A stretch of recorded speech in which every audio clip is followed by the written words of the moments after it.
Velocity.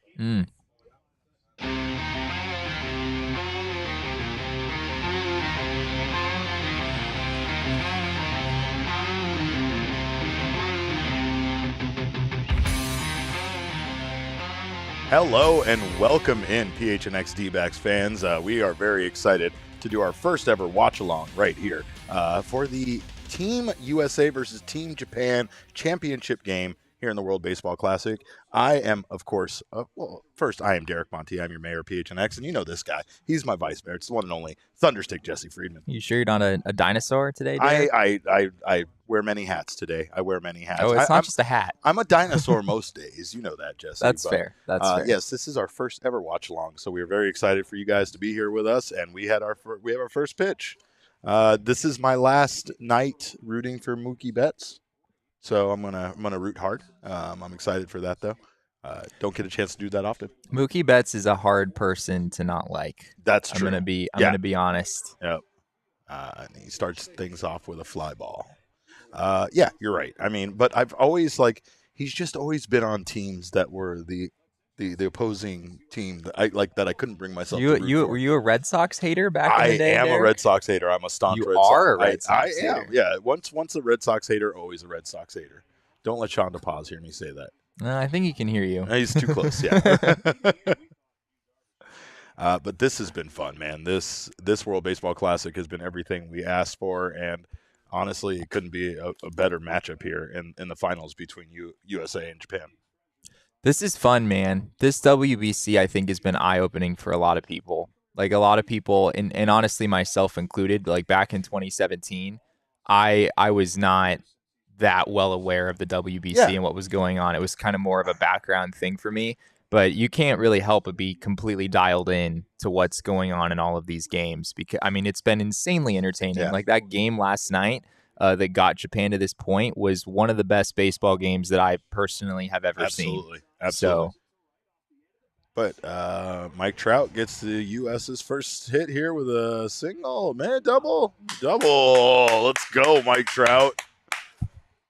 You going to miss rooting for that guy? Oh, no, I'll still root for that guy. Okay. I love Shohei Ohtani, and I love Mike Trout, and the Angels are in the American League, and they're terrible. Which doesn't make any sense. I don't know if you've seen that meme going around, but it's of the three-headed dragon, and it's there's the two dragons that look fierce, and then there's the dopey cartoon-faced one that looks like a moron, and they say Team USA with Mike Trout, Team Japan with Shohei, and then a Major League Baseball team with both of these guys on it, right? So it's like, how are the Angels so bad with both Mike Trout and Shohei Ohtani on their team? I'll never know, but... Mark DeRosa was asked before the game if he wanted to see a Shohei Ohtani Mike Trout matchup in this game. Oh God! Do you know what he said? What did he say? He said, "No, I'm good." Mark DeRosa wants no part of Shohei Ohtani. I would prefer if none of my guys saw Shohei Ohtani tonight. It's hard to blame him for that. I don't think he's going to get his wish though. It sounds like Shohei is available. He's ready for this game. Paul Goldschmidt's at the dish, you guys.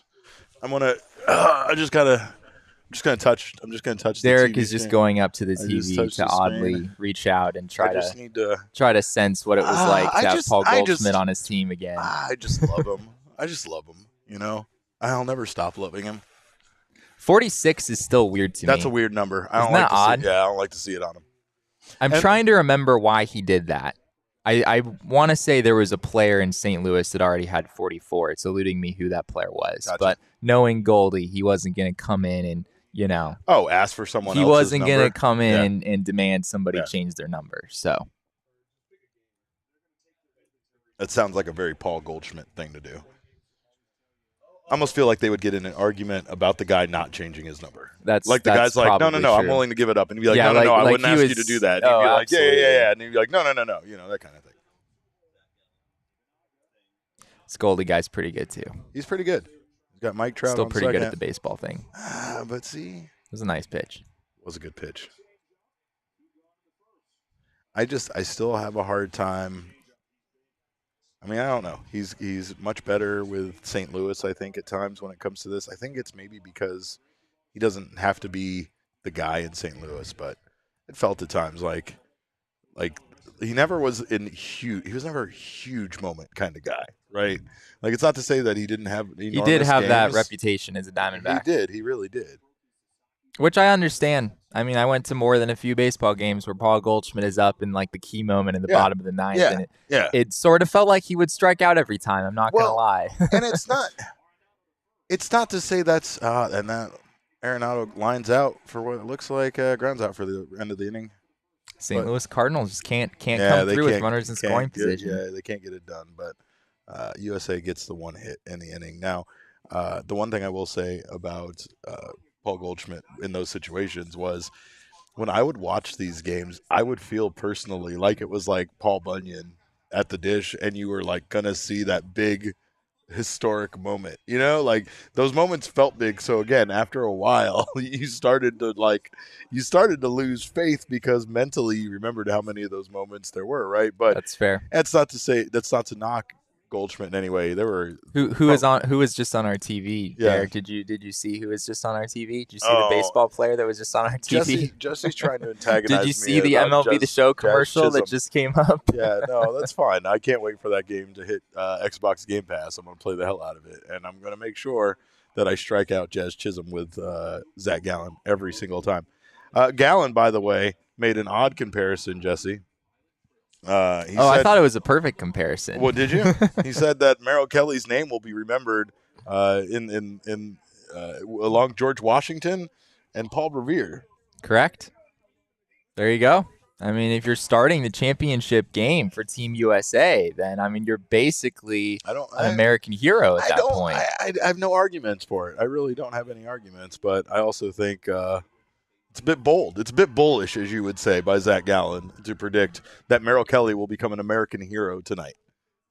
It is. I guess there's a flip side of this where Merrill Kelly could be viewed in quite an opposite way if things don't go super well. But we don't have to go down that road. I don't know. Let's talk about your tweets. We read your tweets. We saw you guys that aren't Arizona Diamondbacks fans and what you had to say about Merrill Kelly.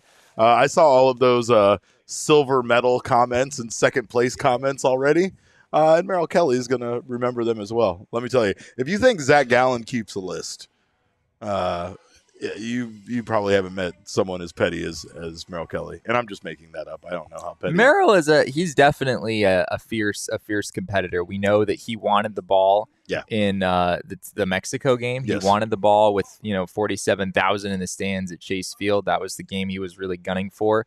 He didn't get that opportunity, but ultimately he got arguably the biggest opportunity for any starting pitcher, any Team USA pitcher in the entire WBC as the starter in this game. They're showing his pitch usage from 2022. Merrill Kelly, Diamondbacks fans, very familiar with the fact that he had a very good season last year. And if nothing more, he was extremely durable for the team. But as they showed right there on screen, he definitely threw a great mix of pitches, which helped him have a great command of the strike zone. He added that slider that Jesse and I have been talking about, so it'll be interesting to see if we actually see that. One pitch, one out. There you go. Sorry, Lars Nootbaar. Back to the cantina for you on Tatooine or wherever you came from. I'm still convinced that Lars one of the Nootbaar Star Wars is planets. Yeah, whatever. It is. I mean, it's got to be interesting for Merrill in a situation like this because a few of these hitters will be semi-familiar. Sure. I mean, I guess by a few, I basically mean Ohtani and Nootbaar. Theoretically, at least those would be guys that maybe he's seen scouting reports for. The other guys, I'm sure there's just not as much information out there. I'm sure Team USA has done their homework, but there's a lot of novelty in a lot of these matchups that you see in the WBC that we're not really used to having, in the regular season. Do you think there's any similarities between pitching against in Korea, like Merrill did, versus a Japanese team that gives him some sort of potential advantage. I mean, we know that Merrill had a great career in Korea. I just don't know how that would potentially translate over to playing against the Japanese team, though. Yeah. I feel like the language barrier and the things like that might be similar. Yeah, I mean they're obviously. pretty different places. I haven't been to either one, No. Our I- man Gabriel is in Japan right now. is Gabriel actually in Japan? That's what is that he for said. real? I think he messed up. I think he thought that the World Baseball Classic was going to maybe be there. Oh, maybe he man. caught a flight there. That's an expensive flight. Yeah, that's an expensive mistake, I think. But Japan. Oh, this guy. So Espo and I have our first edition of Southwest Bias tomorrow, and I don't want to smash him into little pieces on the first day because obviously we have a show to do going forward. You guys have faced off before, though, right? We've never faced up. I've only been on one episode of Southwest Bias, and it was against Craig Morgan, and I won handedly. However, Craig Morgan used the popularity contest kind of aspect there to really win over. He also went the low road and showed a picture of his dog during the final decision-making segment of the show, which I really was not ready, to be honest, for that level of underhandedness when it came to that show. But now I know what I'm getting myself into. I thought a little more highly of Craig Morgan than I do of Espo. So I feel like Espo he'll pull out all the stops to try to win at each and every week. So this is something I have to do with them all the time. This isn't just one episode. We're now the Southwest Biased host. I'm sorry, Jesse, to tell you this live on this watch party. No, yeah. I have another host, another co-host. I don't know how I feel about that. Yeah. Merrill Kelly's got that changeup working. That was a nice pitch to get that ground out. And this is a big at bat against Shohei. You just pitching around him, Derek? Yeah, no, I'm not giving him doing? shit to hit. No, absolutely, I'm pitching around him. I'm not pitching around him when I'm literally pitching completely out of the strike zone so that there's no way. Yes, exactly what Merrill Kelly is doing Bouncing right now. a 1-0 changeup. There you go. You have fucking empty bases and the one guy that is hitting 450 in the World Baseball Classic. Like, get out of here. Merrill Kelly just threw a 90-mile-an-hour changeup, which is not like so outrageous. Normally it is upper 80s, but I don't know if I've ever seen an actual 90. Because he's not. That's pretty crazy. He has no interest in giving Shohei Ohtani anything to hit. I feel like that makes sense, though. Like, if you're Team USA, who's the one guy you're not going to let beat you? Well, right? It's Ohtani, and it's their number 5 hitter that had like over 50 home runs. Right. That's a bold move. You just went 3-0 to Ohtani, and then you throw one at 94. You're right down the pipe there a little bit. I don't know. Good job, Merrill Kelly. You ain't out of it yet, but yeah, he's not. I mean, he's trying to get back in the count. Oh, come on. That was a nice pitch. On. That was a nice pitch. That was a nice pitch. Merrill knows it, too. Yeah. That's a Brent Strom high rising. Was that 4-seam? Merrill Kelly looks really good, honestly. Like, I know that he certainly wasn't being aggressive with Shohei Ohtani there, but it seems like those last couple of pitches he dotted on corners. But that's nice. I feel like that's more of a strategy rather than an actual, like, he didn't have it in that at bat, right? Like, he was obviously staying as far away from Ohtani. He was definitely being very careful with Ohtani. Makes sense. I would do the same thing. Mark DeRosa never looks happy. Never. Really? He never looks happy. I mean, I think it's rare for a manager to smile in like a high leverage baseball game. No, like wouldn't it be a little weird if he pans over to Mark DeRosa, just cracking jokes over there or something? It's like what you say. You think it's crazy that I go talk to Torey Lovullo before a game starts. I do. I absolutely think it's crazy. Most insane thing that's ever happened. You were 100%. Like, that man has a game to manage, and Derek Montilla is just over there flapping his gums at him, just distracting him, right? I gotta say, Red Sox took a lot of flack for this Masataka Yoshida kid they brought over from Japan. The man is sitting 474 in the World Baseball Classic, and he's basically contributed just as much offensively as Shohei Ohtani has for Team Japan. Their 3, 4, and 5 hitters are all very, very good on this team. Yeah. He's really good. I don't. For some reason, the scouting reports on Yoshida were kind of mixed. I've heard a lot of differing reports on how good people thought he was going to be. But if his WBC performance is any indication, this guy might be pretty darn good this year. Todd Cowden in our comments says Newt Bar brings Ohtani to St. Louis. That's an absolute nightmare. That's a nightmare. Like no, that's the it's 95. 95 Yeah. calories in a Newt bar? Yeah. I mean, you don't call something Newt Bar without it being nutritious, right? It's fair. Right there in the name. Nutritious bar, Newt Bar, right? Is it like N-U-T then? I mean, I'm still spelling it Nootbaar Okay. with the 2 A's and the 2 O's. And I'm having Lars absolutely endorse it, right? But then again, because it's an athlete, like I want it to be like maybe something with some antioxidants in it, maybe some dried blueberries or something. Newt Bar's pretty marketable. Like if you're gonna like make him the face of a nutrition bar or something, like the man's giving all these pep talks and everything to his teammates throughout this whole deal. And he doesn't understand a single word of Japanese. I mean, I don't know how he would. It's hard to fault him for that. It's called learning, Jesse. It's called learning. I bet he will. Do you fault Alec Thomas for not knowing Spanish? Yes, I absolutely fault Alec Thomas for not knowing Spanish. He first of all, hold on. Alec Thomas grew up in Chicago and plays for Arizona.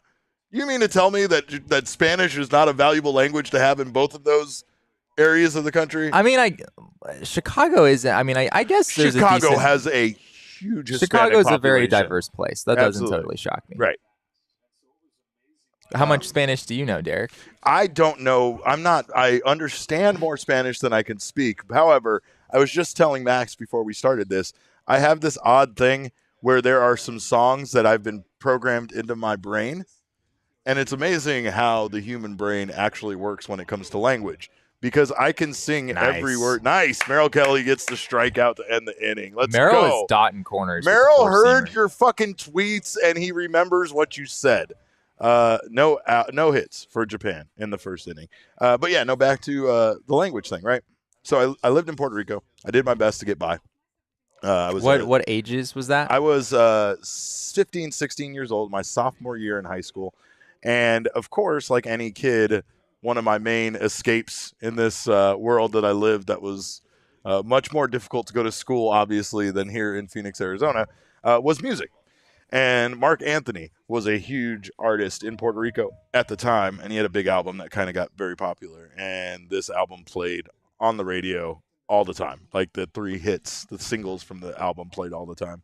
And they just got programmed in my head. So even though I don't really know more than a handful of the words in the song that I'm saying out of my mouth, I can pretty much sing every word of the songs, right? So it's just a weird left brain, right brain kind of thing when it comes to language, that your musical side is one brain and your language side is another. And so even though you can know the sounds that you're making and things like that, you don't understand at all what you're actually saying. That's fair. There's another band, speaking of Japan, there's a Japanese band called Baby Metal that I'm a huge fan of. It's the same thing. I don't know at all what I'm saying, but I do know some of the like chorus and stuff of some of the songs. And again, human brain is amazing. Gabriel says he's fluent in Spanish and he can understand the basics in German, French, and Italian. That's crazy. Yeah, That's I think impressive. I really do feel like that. A lot of people that speak multiple languages have said once you kind of have the basis for 2, you can kind of like it makes the other ones easier. I feel like German would be pretty unrelated to Spanish, though. Yeah, Italian is actually very related to Spanish. Yeah. A lot of Italian words actually sound like they were very similar. Yeah. We're just going to talk about languages this whole time. Pretty much. I mean, we're going to talk about lots of things on this show, Jesse. This is a watch along for a World Baseball Classic game with no pitch clock. So we have no idea how long it's going to last. Is it going to last 3 hours? Probably. Is it going to last 4? Maybe. Are we going to be here the whole time? You're goddamn right we are. We're not going anywhere until this game ends. So this is what we're doing. So Merrill in that first inning, 16 pitches, 11 four-seam fastballs, 4 changeups, 1 sinker. Whoa. So he didn't touch the curveball, no sliders. Nope. Kind of keeping it simple there. And his velo is up a little bit here, 93.4 on average in that first inning compared to 92.6. That was his average four-seamer last year. I think it's safe to say he's got a little adrenaline pumping there. A lot of USA fans dressing up as superheroes in the crowd, too. I like that. Kyle Schwarber, this is a man who's hit a few. Wow, that was not a strike. Mark DeRosa's face is all of us.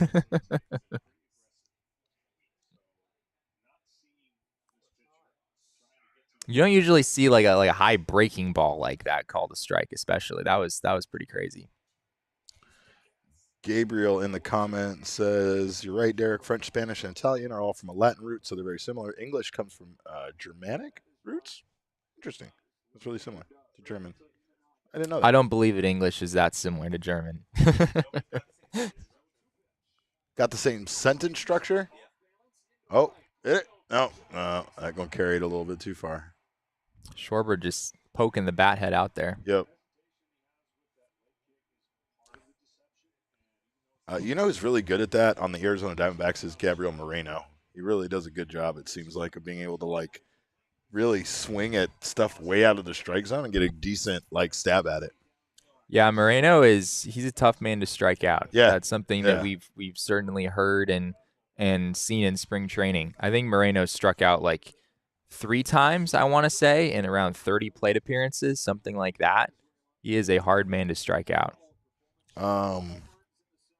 We're going to talk about Gabby Moreno a little bit tonight on our post-game show after this is over. That man is due for a pretty big role this year, Derek. Yep. Sounds like things have changed. That sounds like things have changed. Be careful what you wish for when it comes to hoping that Diamondbacks young players get an opportunity, because sometimes that means something like a season-threatening injury is happening to one of the guys currently kind of guaranteed a spot. Trey Turner's had a decent WBC so far. Not bad. 500? Hitting 500? Well, I think no, he's hitting 368, but or they just showed something. But the man has hit 3 home runs in like the last 72 hours, or something like that. So he is he's been pretty crazy. Again, another guy that this will most likely be the last night that I root for him. However, he's a Philly now, Derek. Yeah, he's not a Dodger anymore. Oh, did he do it again? Shit!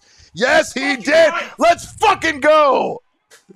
Trey Turner, Let's man, go. Unbelievable. Man, this guy is dialed in. You pretty glad he's not a Dodger anymore? I am so glad he's not a Dodger anymore. My God. I think it's his 4th home run in like literally the last few days. That's insane. Let's go. You got Merrill a 1-run lead. That's all Merrill needs is a 1-run lead, baby. Let's go. Yeah. Oh, yeah.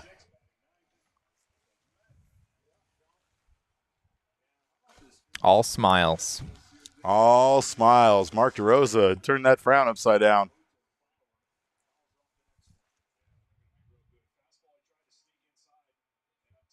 No, you don't sneak one inside on Trey. That was like such a free and easy swing. Yeah, right?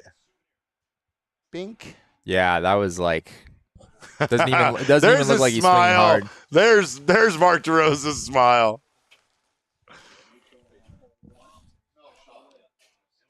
Smiling like he had money on it or something. Yeah. JT Realmuto is your 7-hitter. Not bad. Not bad. Not bad. Hitting 625. Yeah, it's not a terrible guy to have in the 6 hole. Poor Will Smith is benched.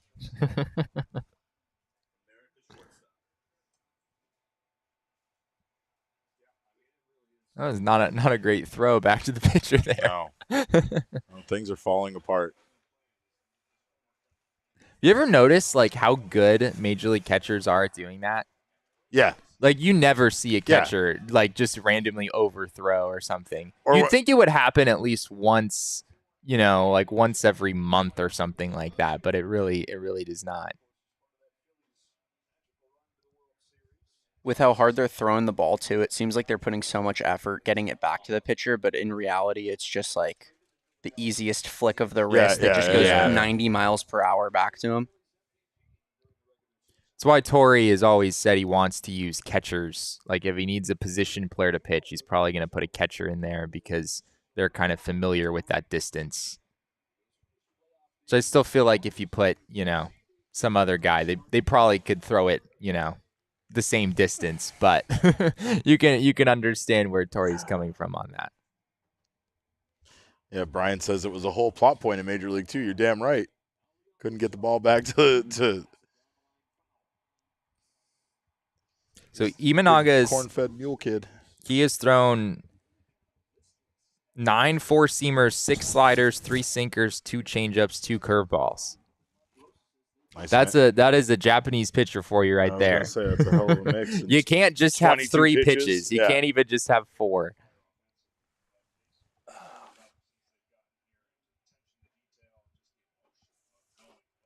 Chris says, what color do you think the Gatorade is, Derek?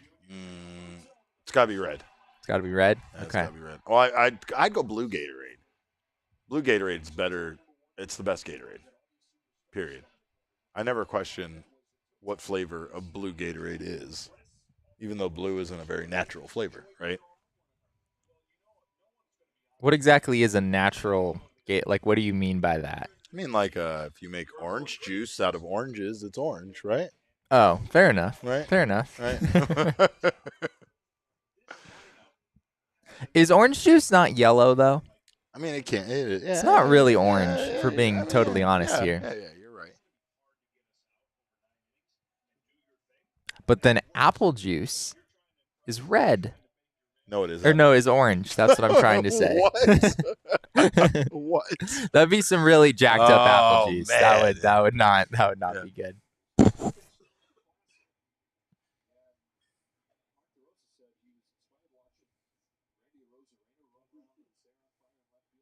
Cedric Mullins, quietly very good baseball player.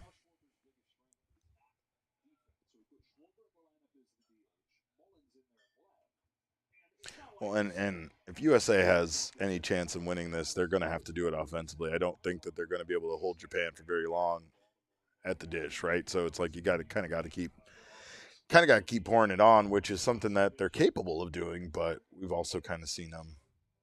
I guess actually seen teams against Japan kind of stall out offensively, and then Japan can make a big comeback. That Mexico game was something else, though, man. I really thought that they were done for. Ben is right. Apple juice is golden. That's what I meant to say. Yeah. Charles Woodall Pike said orange Gatorade is better than blue Gatorade, and that's just factually incorrect. Oh, I fully agree with that. No, that's just a flat out lie. I don't think CWP even believes that. Oh, Cedric Mullins strikes out. That was a nice pitch. Yeah, it was. Kind of surprised they gave him the call because catcher didn't frame that one up real well. AKA the pitcher didn't really hit his spot, but it's a beautiful, beautiful framing job right there. It's a good pitch. It's a good pitch. Bad framing job. I mean, yeah, you can't blame the catcher for that, though, because the pitcher clearly missed his spot by about 3 feet. So, just happened to be a pretty darn good spot.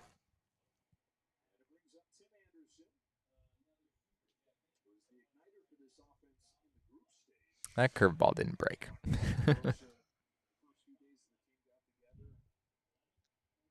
How convinced are you that the reason why we are having so much fun watching the World Baseball Classic is because of the star power? Oh, 100%. Yeah. I mean, I think that's what. There you go. Tim Anderson coming through. I mean, I think that's kind of like if Ohtani wasn't in it for Japan, and even a guy like Masataka Yoshida wasn't in it for Japan, and Team USA on the position player side didn't have all the guys that they do, I don't think the interest level would be there nearly as much. Yeah. And I think that's part of what has made this year so successful is even though, you know, Team USA in particular, you don't have a lot of the big name starting pitchers out there, the lineup is insane. Yeah. The lineup is genuinely insane. I mean, you're watching basically an all-star level of baseball every time you watch this team. And it's fun because other countries are able to compete with it. It's not just it's not just a thing where it's like, oh, Team USA, of course, like, right, Major League Baseball happens in the US, so Team USA, like, they better win. Yeah. A lot of the best players in this game come from other countries, and it makes the WBC as great as it really could possibly be. That's a great point because so many guys have, Even though that they play for Major League Baseball, they have their family history, their lineage that's gone too. That's gone. Oh no, that is not gone. It's not gone. Really died out there, didn't it? Looked like a good swing, kind of like Trey Turner's swing. It was a nice swing. Derek's that guy at Chase Field who's not. Like, getting out of his seat for a pop up on the infield. I blame Sean DePaz for that one. He got me more excited than anything. See.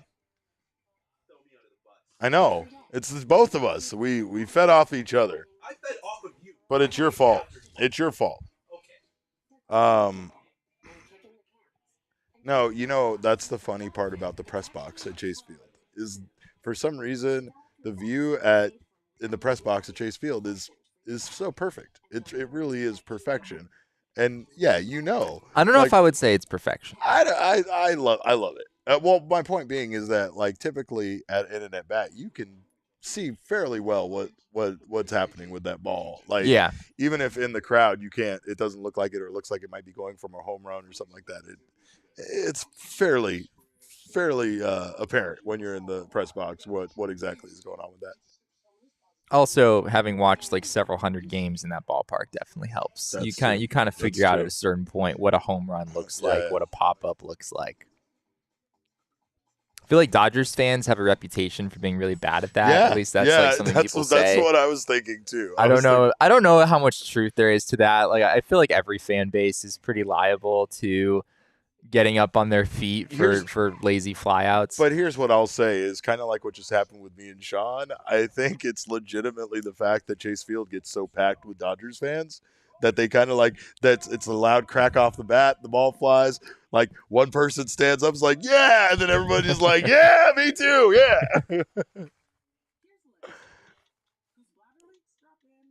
Aaron Boone would blame the roof being open.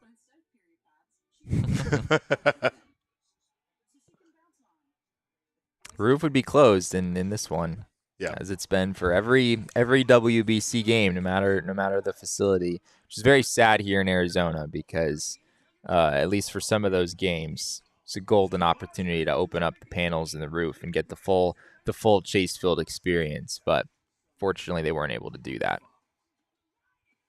And then the roof was leaking while it was raining. What are we going to eat during this game, Jesse? And how are we going to get that food to us? Oh, I'm stocked up, man. I've got a banana and a granola bar. Got some Circle K chips here.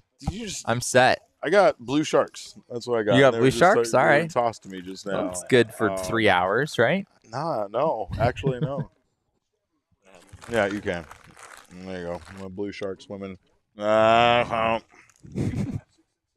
It is good for 3 hours, Jesse, because Circle K, they give you your bang for your buck when it comes to these bags. These bags. That is so true. Unbelievable. That was a shot. Oh, my God. Tie ball game. So this is the man that we talked about earlier. 50-plus home run, man. This is Murakami, who hit 56 home runs this past year in the MPB. As advertised. Holy shit. Derek Merrill Kelly gave up a home run. He did. The first pitch that this guy saw. Merrill leaned heavily curveball against Team Mexico. He was kind of throwing a little more junk at him. It seems like in this start he's trying to establish the four-seamer a little bit, and I guess Murakami saw it coming a little bit there on that one.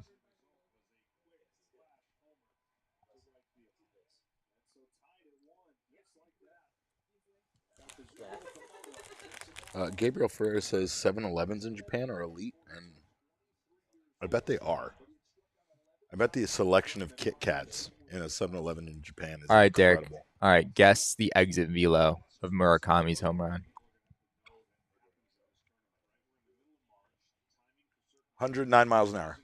Higher. 114 miles an hour. Higher. 121 miles an hour. Oh, gosh, no. It was 115.1 off the bat. My God. That was third deck. My God. That was an absolute shot. God. You can see where the 56 homer power, where you can see the power in there. It makes sense. Told you those 3, 4, 5 guys, man.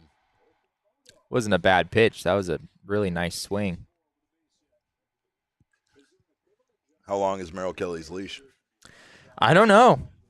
Because on one hand, I'm thinking about like how stretched out he is. He threw 61 pitches against Mexico.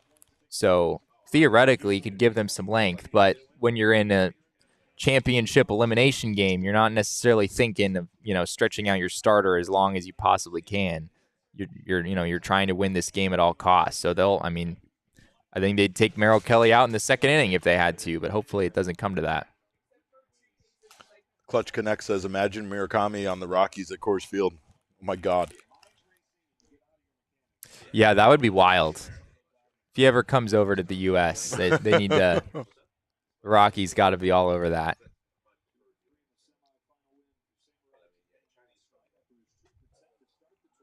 Got to get back in the zone here. Yeah. Yeesh. I think Merrill's a little rattled.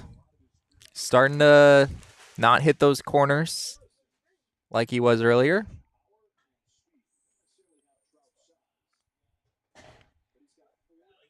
It's a big pitch right here. Huge.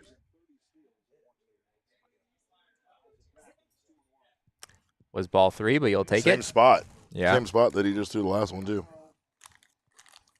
I know who gave me these blue sharks, but God bless you. Was it you? Love you. I ate them all.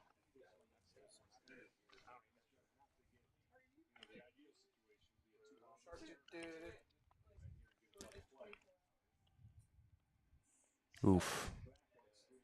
That didn't look good, That's Derek. not great. That's a curveball that stayed high and inside.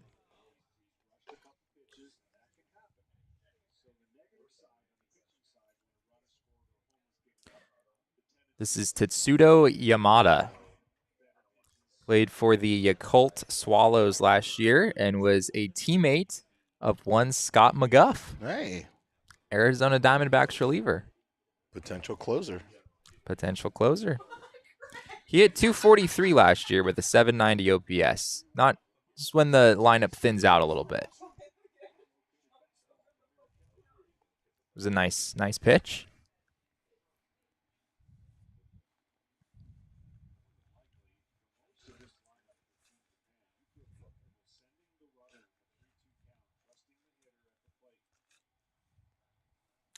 Another big pitch here, Derek. 3-2. Not a good pitch, but he got away with it. Oh, boy. Let's not throw the four-seamer right down the middle this time. 93 miles an hour.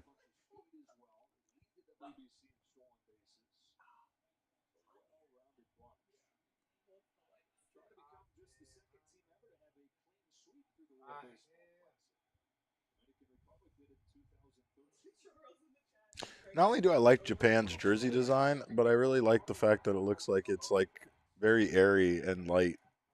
Nice. Yeah. I hear that. Do you see that? It almost looks like those mesh shorts you would wear, but as a jersey design, and it's kind of I kind of dig that. There you go. The USA jersey's not so bad. The hat remains atrocious. But the jersey isn't too bad. You don't hate the S there? I don't like the S. I don't like the S. But I hate everything about the hat. God.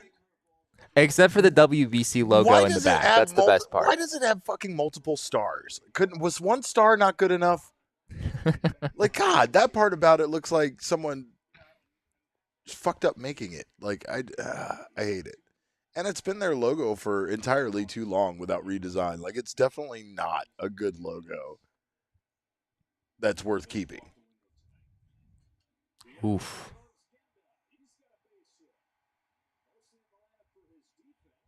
That was like several inches above the zone. Yeah. It's hard to get these hitters to swing and miss, man. It's one thing about baseball and the NPB. Feels like they can hit anything, even if it's outside of the strike zone. Yeah. I also find it interesting that their jerseys are made by different companies. Are they? Diamondbacks? Diamondbacks. Team USA is a Nike jersey, and this is if I'm not mistaken, it's a Mizuno. Looks like they're making a bullpen phone call there, folks. Looks like they are making a bullpen phone call. I mean, you can't blame him, right? Merrill is missing. He's not. Yeah, he's. You can't really have much of a leash in a do or die championship baseball game. No, not when you have the bullpen that USA does. To be honest, you can say all you want about their starting rotation, but their bullpen is outstanding. I have to believe. I mean, this is such a huge stage for Merrill Kelly to be pitching in. You accept the invite to participate in Team USA, and before you know it, you're on the mound with a very significant portion of basically all of Japan watching, and a pretty significant portion of the U.S. watching as well.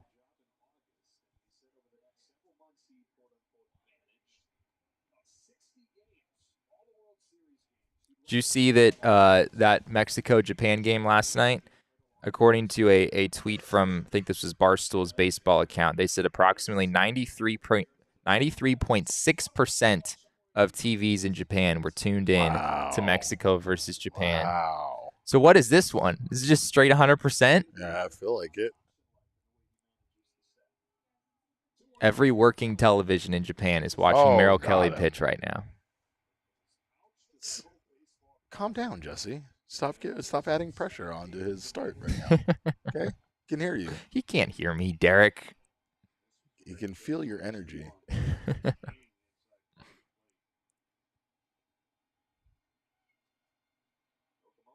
2-2 pitch. This is big. Oh, he tried to go back to that same spot. That was a pretty nice pitch. I think good take. It's going to let him go outside now, yeah. Maybe. Came inside twice, including that one. You got a 3-2 count here, Derek. I don't know if you risk going too far outside the zone. Oh, I don't mean outside the zone. I mean. Oh, you mean outside away. part of the plate? No, you were right, but he missed the spot.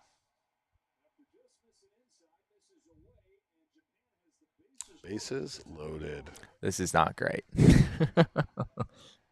It was similar, honestly, against Colombia, Merrill's last start at Chase Field. The stuff kind of showed up in flashes, but his command just wasn't there. Normally, Merrill Kelly is kind of this control artist guy who can throw all of his pitches for a strike at basically any time. And here you're just seeing his fastball. He's just kind of spraying it all over the place, just missing the edges by a couple inches pretty much every time. So is this something to worry about? Is this something you think that he can? No, of course not, Derek. Why would you be worried? I'm not worried about the Team US. I'm talking about more as Diamondbacks fans, I suppose. Oh. I mean, are you worried about? Not really, because this stuff looks good. And Merrill Kelly, I mean, command is something that's going to come and go. Yeah. They might be going to get him right now. Yeah, there it is. Merrill Kelly's night is done. After 1 1/3 inning.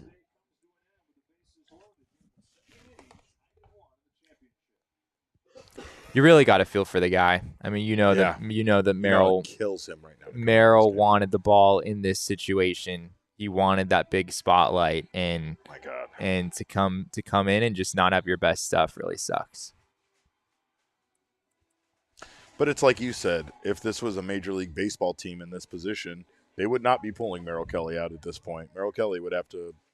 No, if this is the Diamondbacks against the Rockies on a Tuesday night, you're probably okay with that. Yeah. Kelly, you're gonna have to figure your way out of this one, pal. Diamondbacks don't have an actual stretched out long reliever, or at least most likely won't, from what we talked about on the show yesterday. So you're kind of in dangerous territory there if you pull your starter in the second inning.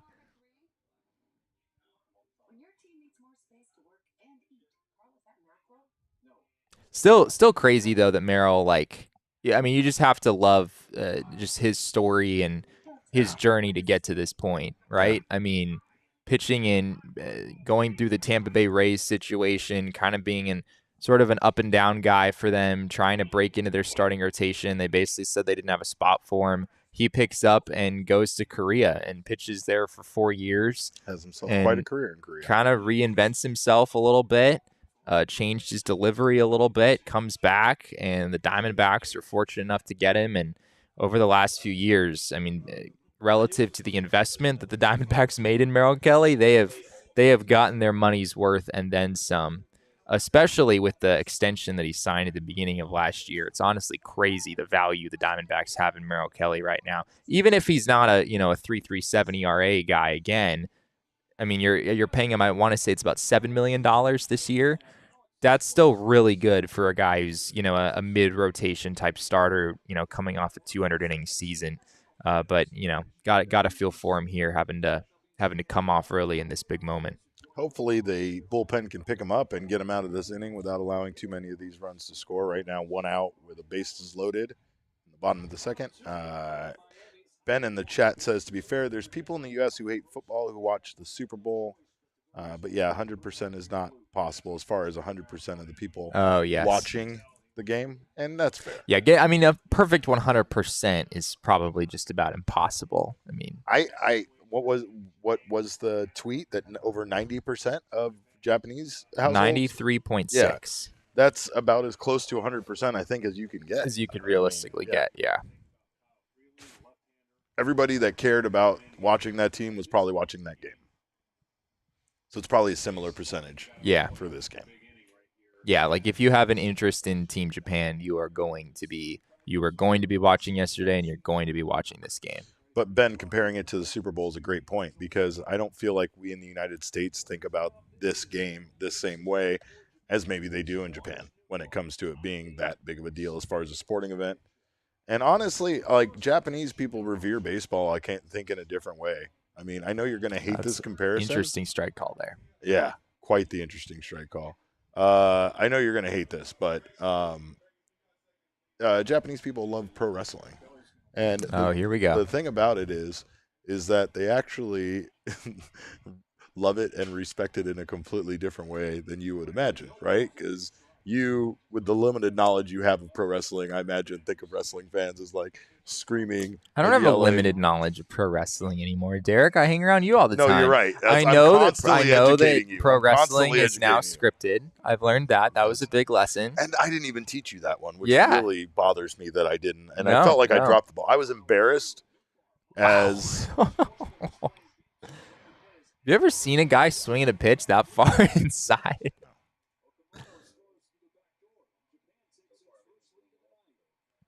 Japan gets one on the ground out by Lars Nootbaar, renowned Star Wars character, and they are up 2-1. The pepper grinder guy. Jacob hates the pepper grinder celebration. I don't know if you've heard about his hatred for it. No, I didn't hear about that. He thinks, in his opinion, it's something naughtier than it actually is, I believe. I don't know. But that's fair. I mean, and I get it. There's a lot there to feel that way about, but we did not see. Did we see the pepper grinder? I don't think we saw it. No, I don't think so. That's exactly what it is. It's grinding out runs, right? They just ground out a run, grinding those runs. Wow. They're really trying to let Team USA out of this inning. that inside part of the zone with these left-handed hitters, man. Yeah. Especially from at least he's consistent. Coming from Aaron Loop's arm angle, like that's a really hard pitch to hit. If he's hitting that spot and you're giving it to him. Yeah. Yeah.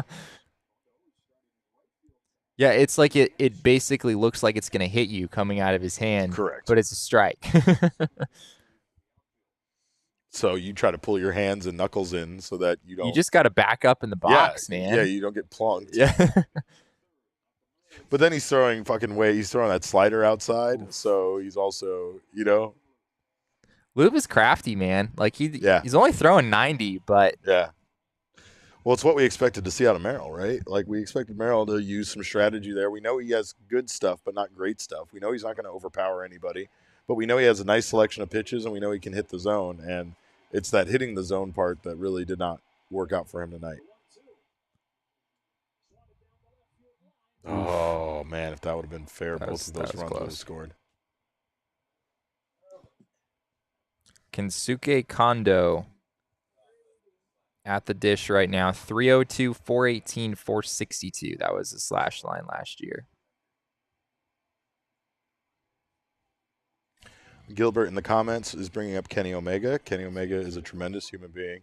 He loves Japanese too, and not only that, but Kenny Omega fluent in Japanese. One of the coolest things I ever saw was him deliver a promo in Japanese, like a long promo, and it was incredible. But yeah, like I was telling you, wrestling and Japan, baseball. Like that's the reason I love Japan a lot, because Japan loves the things that I love, baseball and wrestling. They really adore them. They are great. I mean it, man. The reception for those two sports, if you will. I know Jesse's going to take offense to me calling wrestling a sport, but I'm calling it that anyway. Yeah, anything that's scripted, I don't think can be a sport by definition. You just learned it was scripted. I know, but that doesn't change the point that I just made at all. But it doesn't change the fact that for 24 years of your life, you thought pro wrestling was, in fact, a real event that actually took place. I didn't think pro wrestling. I had no thoughts about pro wrestling. That's what happened. I get it. No, I get it. All right, gonna get out of this inning with 1 run. It's not too bad. It's kind of like you were never shown a magic trick, and I'm mocking 2 runs. you. 2 runs, I should say. For thinking that a magic trick, that you should have figured out a magic trick on your own, right? Like it's kind of that, right? You've never seen it. You didn't care about it. That's fair. You never put thought into it because you never tried to figure it out. I get it. Do you think that Merrill's like, so he's gonna leave the WBC. Obviously, he's gonna come back and maybe get 1 outing in. I guess he should get 1 outing in the Cactus League before making his first start. I think he's lined up to start the second game against the Dodgers. Which makes sense. That's 10 days from today. Yep. I kind of wonder if his confidence is. I mean, I'm sure he would never come out and say this, but being on a big stage, trying to kind of put your country on your back, and you have a couple of pretty rough outings. I wonder if how that affects his psyche coming into the season. If that was a 6-0, like inning, that I think that would be different, right? Yeah. I mean, I still don't think that it's a bad. You're not buried. I mean, it's a 2-1 game, and right. It's going to the 3rd inning. So my point being is that like you kind of want the ball again. I think that's what Merrill would want. I think Merrill would want to get back out there as soon as possible. Yeah. So that he can get back right and have a good outing. Well, in 10 days, Merrill is going to be on the mound at Dodger Stadium, theoretically. And you're going to be pretty there big, for that. I theoretically will. And I will be where, Jesse? You will be Savannah Bananas? That's right. Yeah. Savannah Bananas game. We don't let baseball happen without covering it. That's what we do here, right? Yeah, Derek goes out and just like covers high school games on occasion, just all the time. If he doesn't have anything else to do. ASU college games, GCU. I go back the A down in Tucson a little bit for Mike Luke. He should probably grab that as a clip and keep it forever because it's the only time those words are ever going to come out of my mouth. What was the score in the U of A game? Is that Mike's line? No. Yeah, that's like I like to say, "Hey, Mike, what time does the U of A game start?" That's what I would like to say. Okay, but doesn't he say that about ASU? Yes, yeah. What was the score in the ASU game? We're also watching Arizona Coyotes hockey, by the way, and they are like 30 seconds. It was like 5 minutes into the game. They're already down 1-0. Am I allowed to give updates on other games? I don't think so. No? I don't think you're supposed to do that. I think you're supposed to stay focused. Oh man, this is like what I told Jacob yesterday. The more you tell me not to do something, the more I have to do it. So 14:26 left in the Coyotes game, first period. Winnipeg Jets up 1-0. All right, 2-3-4. Trout, Goldie, Arenado. We're up against Japan's bullpen as well. Togo in the game. That looked painful. Did. Note to self, don't ever be a catcher. That's a good point. Don't stand behind a plate ever. Yeah. Umpiring, catching, even if a pitch, like even if baseball isn't being thrown, if you're behind home plate, you're asking to get hit. You're asking something. for it. Yeah. Oh, absolutely. Yeah, they were doing these pitch the demonstration of the pitch clock and some of the new rules. And we were actually out on the field at Salt River Field looking at some of those way outside. Can you imagine if Mike Trout swung at that? That's a perfect put-away pitch. Yeah. Got him. If a Japanese player swung at that, they'd probably make contact somehow. Yeah, that's true. That's definitely true. Gabby Moreno definitely would have hit that. Yeah, he'd wait. He would have waited for it to bounce, and then he would have hit it. Ooh, that was a nice pitch. All right, Charles Woodall Pike says that he's watching both, so I can keep him updated on both things at the same time at least. There you go. Leah's back there, and she's there she is. That thing had some bite. That was a nice pitch. Petey's also back there. That can't be What's good. Petey doing back there? I don't trust Petey behind me. I don't want Petey behind me. I was talking about you. I said I don't want you behind me, but I mean, you don't trust me? No, but see, that's the thing though. Is I know metaphorically you are always behind me, so I shouldn't say that I don't want you behind me. I feel like you're always backing me.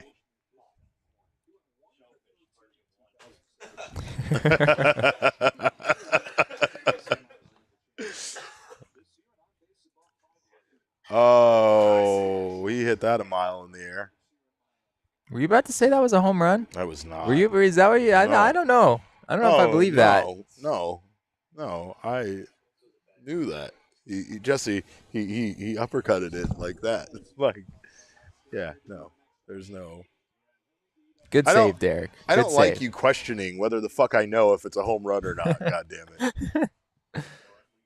You just raised some questions about your ability to judge fly balls. Because of Sean DePaz. Blaming Sean.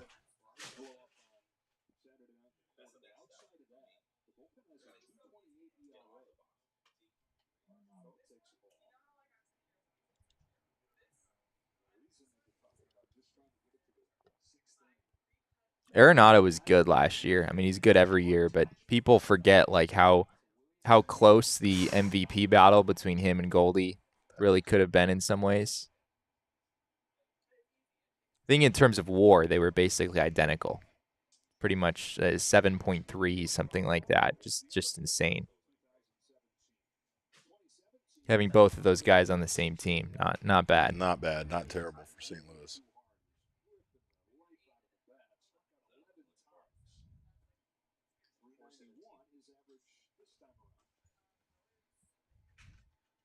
We need to teach some Diamondbacks pitchers how to throw this changeup that Togo's got going on right now. This thing just drops off the table. Yeah.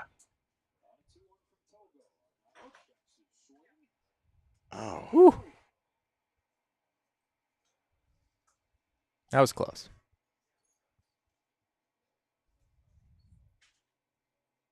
Yeah. He held up. He held.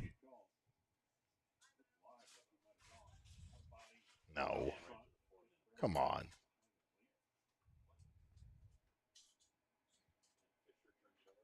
Oof. That was some good movement. Nice walk. Nice take.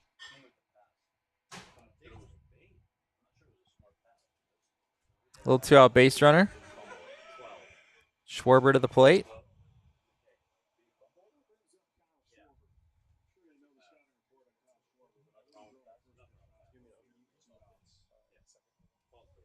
This feels like a Kyle Schwarber moment. Schwarber is the ideal guy where, like, if there's 2 outs in the inning and nothing is going on, just try to, like, eke out a walk or something just to get Schwarber to the plate. He's one of those guys who makes a big difference with one swing on occasion.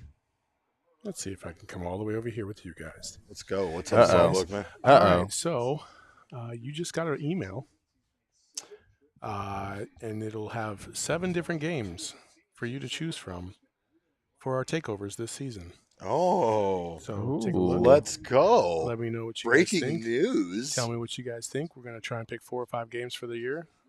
We might even try to get a suite for one of them, so we'll see. Let's go. There we go. That's awesome.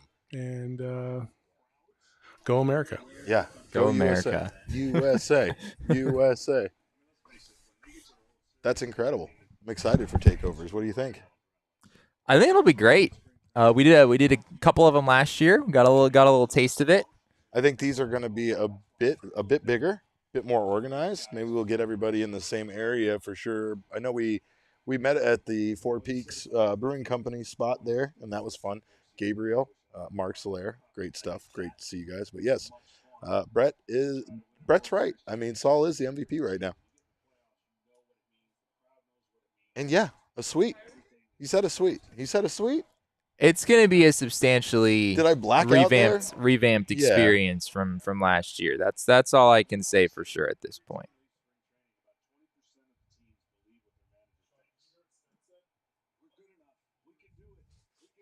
You got that hitter's count going here, Derek. I do. I'm walking Schwarber if I'm Japan right now. But I don't know. You want to face that guy? No, I guess you don't. You want to think about that again? I guess you don't. Ooh. I think they were trying to. Got some pretty good life on that 92. Yeah. I mean, all of his pitches have some pretty good life to them. He does not look old. No. How old do we think this guy is? I'm going to say, how old are you, Jesse? You're 24? I don't know how that's relevant, but yes. Because there's a similar age youngness there that a young man like yourself also has. He is 22 years old. Listed at 6'1", 158. Wow. I knew younger than you, but not much, and I think that was spot on. He had a 2.62 ERA this past season. 171 innings. Wow. The hottest baseball player in the world is at the dish right now. That's crazy. 5 home runs in the WBC. Yeah. 4 home runs in his last 7 at bats. More importantly. That's insane. Yeah. Well, here we go, ladies and gentlemen. Buckle up.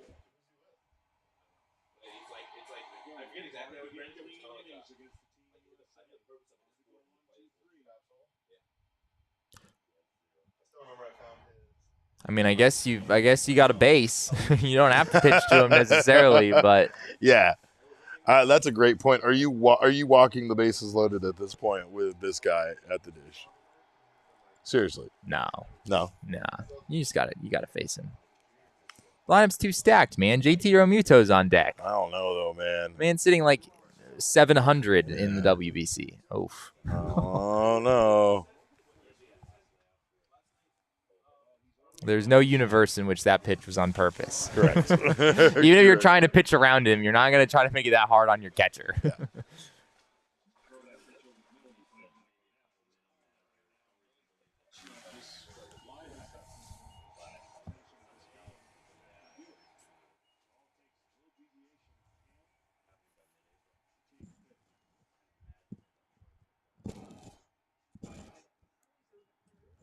Oof. That was a pretty decent pitch to hit. Throw it again, I dare you. He's got some pretty darn good life on it, though. Yeah. No, dude. He doesn't play for you anymore. They're really confused. Dodgers fan, get out of here. You lost him. It's a pretty nice pitch. Yeah.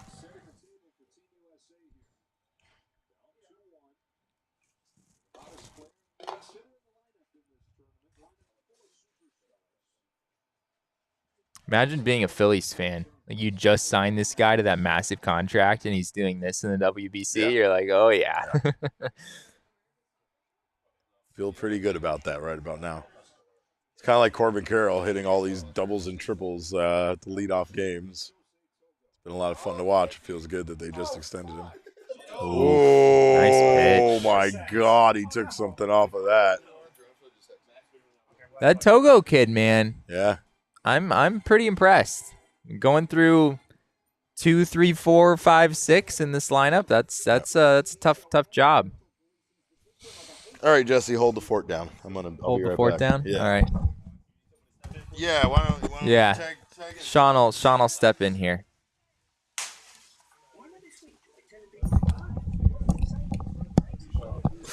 What's your scouting report here, Sean? What do you want to see from Team USA? Well, my money wants to see them lose because I did bet on Japan plus you're money. Just going to come on the show and that's the first thing you're going to say? All right. It was plus money. There was value there. Japan boys, just saying. I also have Japan. I also had Japan over 4.5 runs. Their over-under for team runs was at 4.5. They haven't scored less than 7 all tournament. Just saying. So we bet on the exact same things. And Nerfy is what I also bet on. Yep. I mean, they also haven't faced Team USA's pitching staff yet. That is true. They haven't. It wasn't the probably the toughest team they've had to face, but I mean, they handled Merrill relatively well. So I did feel bad for Merrill. It was tough. You know how big of a moment this was for him and how much he wanted to step up for Team USA in that spot. And it's a lot of pressure, man. Like Merrill Kelly is he had a phenomenal season last year for the Diamondbacks, but he is not pitched on that big of a stage. Yeah, I was going to say career. That's the biggest moment of his life, most likely, career, baseball-wise. I don't know what he's got going on in his personal life. But yeah, that's a tough one. He had great cleats, though. He was wearing some Jordan cleats. There you go. They looked awesome. I thought that meant he was going to be awesome. Didn't really turn out that way, but it is what it is. I know you have some connection to the Red Sox just a little bit, Sean. I do. How do you feel about what you've seen from Masataka Yoshida in this WBC? It's pretty darn good stuff. It's pretty darn good. I don't expect a whole lot of the Red Sox this year, but yeah. I mean, it would be nice if he could kind of continue this level of performance in the majors. Jesse, what was the skepticism surrounding him? Do you want to explain that? I never looked too deeply into it, but just from like various podcasts I've listened to and things that I've read, scouts who have seen him play, a lot of the reviews were just very mixed. People thinking he was going to be a star, and other people thinking that Yoshida was like barely a major league worthy like everyday player. So I don't know what exactly the deal was there, but WBC is WBC. We're not doing it in the real MLB games just yet, but you got to be happy with what you've seen so far. What I was going to say is shout out our friends at DNVR. What? Oh, Kyle shout out our friends at DNVR, Kyle Freeland. There you go. It's a big day for the NL West. It is. Kyle Freeland he's always been solid. Mm-hmm. I have a Kyle Freeland T-shirt. You have a Kyle Freeland T-shirt? I do. I should really? have worn it if I would have known. But yeah, I got it. I think Saul gave it to me. I had a leftover from DNVR, or I don't even think it was. I think it was BSN back then. Yeah. Freeland, the fact that he's pitched in Coors Field his entire career, people don't realize that. He's not an ace. It's not like if you put him in Dodger Stadium, he's suddenly the best pitcher in the game or anything. But he's a pretty solid, like, mid-rotation guy, I think, that people don't really recognize because of that ballpark. I think it was 2018. He had a 2.85 ERA, went 17-7 in 202 innings. Like, that what? Seems like a pretty solid year. It's a nice pitch. Got him looking. Yeah, like he finished 4th in Cy Young voting that year. But you could make a case that, a 2.85 ERA pitching in Coors Field is, that's a pretty insane season that he had. Brett asking Yoshida 5 years, 100 mil, or Corbin's 8 years, 111 mil. I'm probably going to take Corbin's there. I feel like it's a little. You've actually seen him play in majors, for one. What are we discussing? Foge. Whether you take Yoshida's 5 years, 100 mil, or Corbin's 8 years, 111. Yeah, I agree. I don't think you can really. I don't think that's really a fair comparison because one of them is a free agent contract and the other one is an extension for a guy.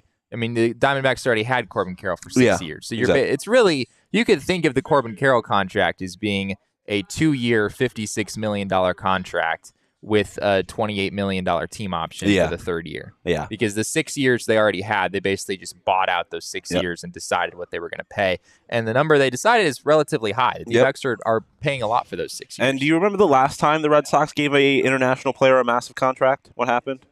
Is this the Rusney Castillo story? Yep. Yeah, not great. AAA legend Rusney Castillo making $80 million. I believe that was around the time that the Diamondbacks signed one Yasmani Tomas. Yeah. It's kind of a wave of young Cuban players at that time. Yeah. Well, this was fun, Jesse. Yeah. Derek's back. I appreciate you letting me sit here for a few minutes to talk. Does Derek have to come back? Is that required? Apparently, I've been hearing in my ear that he is required to come back. Okay.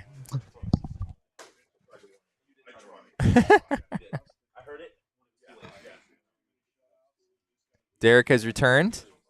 And you're dead to me, by the way. We were just gossiping about you. No, it's fine. So. It's fine. I heard the things you said. That's the ending double play. Nice. Let's go. I think that was a 4-pitch walk. Is it just intentional? Just setting up the double play ball? Yeah. It's a good move. Strategy. It's all the strategy. Do you think it's a little crazy that they had Mark DeRosa put the headset on during the championship game? I mean, this goes very similar to you thinking it's crazy that I go down and talk to Torey Lovullo before a game. Once again. But this is during the game, Derek. Yeah, I guess. The moment you go over to try to talk to Torey during the game, that's where I draw the line. That's where it crosses a line? Oh, man. That sucks because I really wanted to do that this season several times. I wanted to see if I could go have conversations with him. Like the way that Torey Lovullo thinks that you screamed obscenities at him during a baseball game. That there is a story there. There is a story there. There is. I don't know if we've told that. Have we ever told that story? I don't know if we ever told that story. I don't know if we have either. Okay. I've never heard it. So Torey, let's give it for Damon's. For those of you that have heard it, you've heard this, so you know. Apparently, this was early on when shortly after I had moved back. Torey hadn't seen me a whole bunch, and I always had my mask on. You moved back around July, right? Yeah, like the end of July, June, early July. Okay, yeah, around July. And yeah, like he said, Jesse had not attended very many games up to this point, and we had to wear our masks every time. Correct. We were in the press room. In the press room, Torey had not seen me or in the clubhouse, without a mask. Right? Yeah. often. So like, if we were around them at all as media, we had to wear masks. So Torey had never seen Jesse without a mask, and apparently there was some fan at Chase Field sitting behind the dugout that very much apparently resembled Jesse. To at least Torey Lovullo, in Torey Lovullo's opinion. And this fan was giving Torey what we like to call the business. With a lot of nice way of putting it. A lot of loud obscenities. A lot of F-bombs. A lot of F-bombs being hurled. Just right up my alley, right? It's Derek? totally the exact kind of thing you would expect Jesse to do unleashed at a baseball game when he's not working, right? Because I mean, look at this guy, right? You feel like there's a lot of pent up aggression there that he needs to let out when when he finally has a break, when he finally gets some free time. He's a filthy person. He keeps it clean on this show for his reputation, but you should hear the stuff he says and the text messages he sends me. Oh my God, they're incriminating. But it is fascinating in this office the variety of different ways that people operate. Like some people are very close if you're just talking to them to what they are when they're on their show. Yeah. And some people are very different when they're on their show versus when you're just talking to them casually. I won't go into who's who. What about me? What am I? Which one of those I think everyone knows where you fall on the spectrum, Derek. Where's top one most different on camera, Jesse, right now? Top one. Top one most different? On camera. I don't know if I can answer that. I don't think I feel right answering This is that. great. This is great. I want to throw anyone under the bus. Oh man. Okay. What I can say is that as far as you are concerned, very little difference between Derek on the air and Derek in real life. I am who I am all the time. What comes to mind in real life. In real life, and, on the show. And he also says what comes to mind on the show. It doesn't make a big difference either way. People think I make up the fact that I'm a commissioner of a wrestling promotion. No, I really am. I really run things. That one I haven't confirmed yet. That one he still is in disbelief. No, I was going to say disbelief, but that one he still doesn't care about at all. He did I try to tell him stuff and it's just in one ear out the other. But back to Jesse yelling obscenities at Torey Lovullo at Chase Field. Yes, let's go back there. Yes, please. Did he address this with you first before addressing it with me? Oh yeah, no. Me and Tori had a pretty hilarious conversation about it was in a media room, right? Or was it after his it was press like conference? where I was on that day or something. Yeah, and at that point, no, I confirmed. You told me he almost came at you like he was interrogating you a bit, like he was trying to like roundabout ask you where you were. I don't think Tori can interrogate anyone. I don't think that's. I don't think he has an interrogation. No, bone he's in not. his body. He's definitely a good cop. And not it a was. Bad cop, It was that's very for sure. funny though. We laugh about that now. So then he grabbed me to tell me the story and to tell me how certain he was that person that day was you. In the moment, not when we were speaking, but when we were speaking, I think he was convinced that it wasn't you, but I'm not 100% sure. He was convinced in the moment it was you, which is the funny part about that is when you say what you say. Jesse very much is the person that you see on this show, and I don't think. What if I wasn't? I don't think What I've if ever off the heard air Jesse, I was like the most interesting person in the world? Thus acknowledging that you're very boring on the show right now. Because I feel think like I can that's what just openly went up. acknowledge that. Okay, I think that's sort of my role here, right? It's the Chase lounges. It's the number of Chase lounges that you bought for more that you have in your house, but. No, there's no truth, by the way, to the Chase Lounges conspiracy that Derek often reverts to on the show. He started it. If we're being honest, he was the one that I said, aspire to have many Chase Lounges in my townhouse. Correct. Come to find, very hard to find a Chase Lounge. Frankly, especially like affordable. Like if you find a Chase Lounge, it's probably like $400 or $500, something like that. So that's hilarious. Also, my townhouse is not really. Filled with Chase lounges? It's not really. It's just not. Chase lounges. It's a unique piece of furniture, right? You got to have a good spot for it. My place doesn't really have a good spot for it. Jesse is the definition of lawful good. I appreciate that, Charles.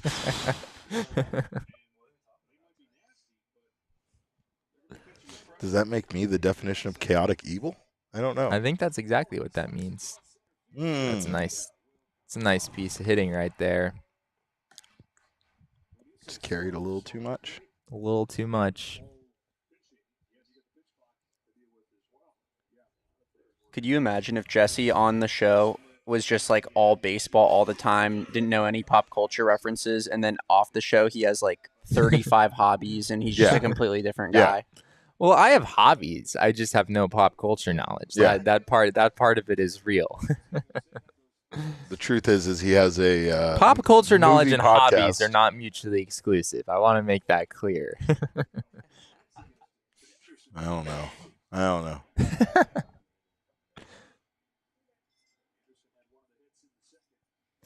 It's Togo Kid, man. He's just mowing him down.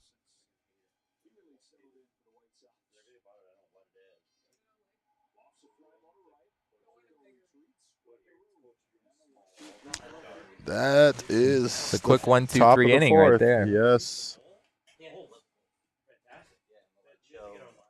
Be interesting to see what Mark DeRosa is doing here from a pitching standpoint. We going back to Kyle Freeland? I would assume. Yeah. Get a little bit of length there. I mean, they just have the ability right now to once again pull out all the stops when it comes to this to this bullpen. So, why wouldn't you? Why wouldn't you continue? I don't know. It's kind of like the All-Star game where I know they want to get everybody in, but this one means more than that. You know what I mean? Yeah. Like, I guess you want to do it strategically still, but I feel like there is there's a good way for them to utilize this in a way where they can not let them get too many good looks at these guys and hopefully keep Japan to just 2 runs for the rest of the game. We've got probables for the Diamondbacks' next 3 spring training games. We do. No game tomorrow. No game Wednesday. It's going to be weird. I don't know what I'm going to do with my hands. What I'm going to do with myself tomorrow. Yeah. Jesse gets very upset when there's not baseball games for him to attend. Well, at this point in spring training, I kind of robotically drive to Salt River Fields around 10 a.m. every day. He does. And whether there's a game there or not. Some days there's people there, and some days they tell me to go home. Yeah. But this is interesting. On Thursday, We have Dre Jameson starting against the Dodgers at Salt River Fields. Also on Thursday at, I believe, the exact same time, 5 minutes apart. Split squad game. We have, it's a split squad day, Ryan Nelson making a start against the Chicago Cubs at Sloan Park. Now, what's interesting is the relief pitching that's backing up Dre Yeah, Jameson. we also have relief pitchers backing up these guys too. Yeah, Jameson is backed by Chafin, Familia, McGuff, Kyle Nelson. And then Ryan Nelson backed up by Luis Frias and Cole Sulcer.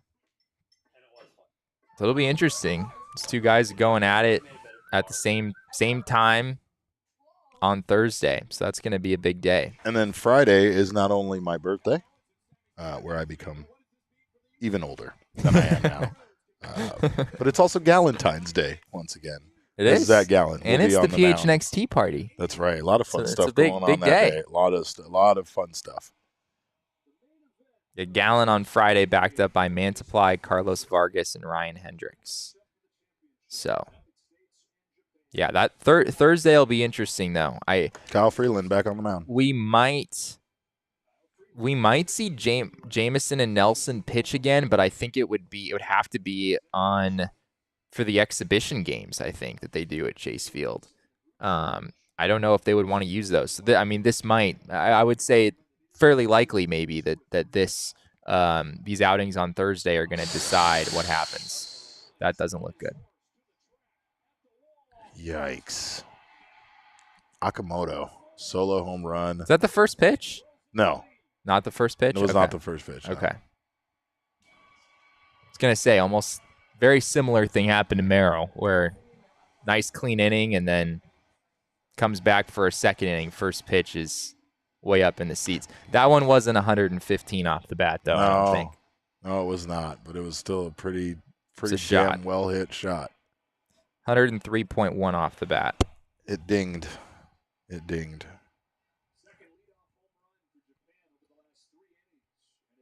Guy had 30 homers last year.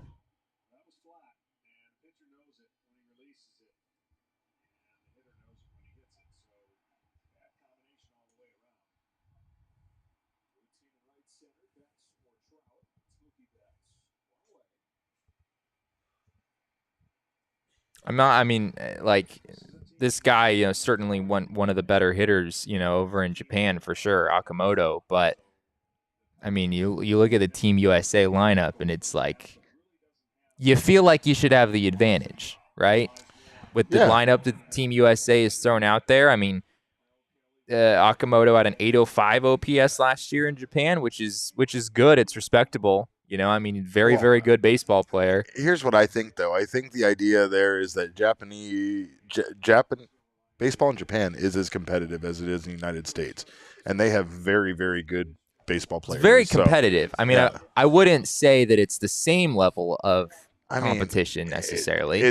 I would say that some of those leagues are close. I would say that they're close, and so the underrated idea there is that because they're not playing in Major League Baseball, that they're somehow, not going to show up in a tournament like this as much as Major League Baseball players. They're all just people. We're all just men. We're just men. But Japan they have great baseball there, man. It's kind of like Korea too. The Korea baseball, the KBO is known for the talent that they produce, right? But people generally say that, I think the NPB in Japan is the best of all of the international baseball leagues that there are. Thank you for the early birthday wishes, guys, by the way. Oh, there you go. Shout out, friends. It's the best league out there outside of Major League Baseball, but I still think people kind of call it like a 4A league almost. Like the competition is better than what you'd find in AAA. Sure. But it's still not quite to the level of what you have in Major League Baseball. But it still makes sense how you could pull the best of the best out of that league and wind up with a pretty darn good baseball team. For sure. So I think the pitching has more been the issue for Team USA here, which we knew was going to be a weakness for them coming into this tournament. Yeah. But again, the bullpen looked pretty damn good. They had a pretty good bullpen. It felt like the bullpen was stronger than the starting rotation. Yeah, and you might I don't know how much more you'll see Kyle Freeland. They might just rely on some of those flamethrowers the rest of the way once you get into the 5th inning. That was a nice pitch. Yeah, it was. Excellent neck tattoo, too.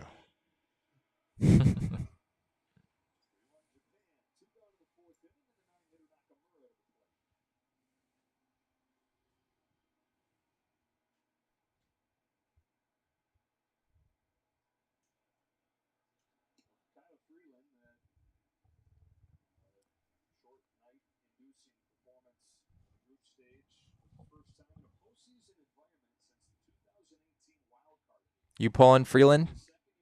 Even if he gets this guy out, is that it for him? Yeah. Yeah. Again, you just have too many arms left, and at this point, you'd hope to be able to manage the game where you can just do a 1+ for most of them through and get through to the end and hope that the offense wakes up here. Yeah. Because Japan just gets better as these games go on. That's one thing that they've shown throughout this tournament. So that game was insane yesterday.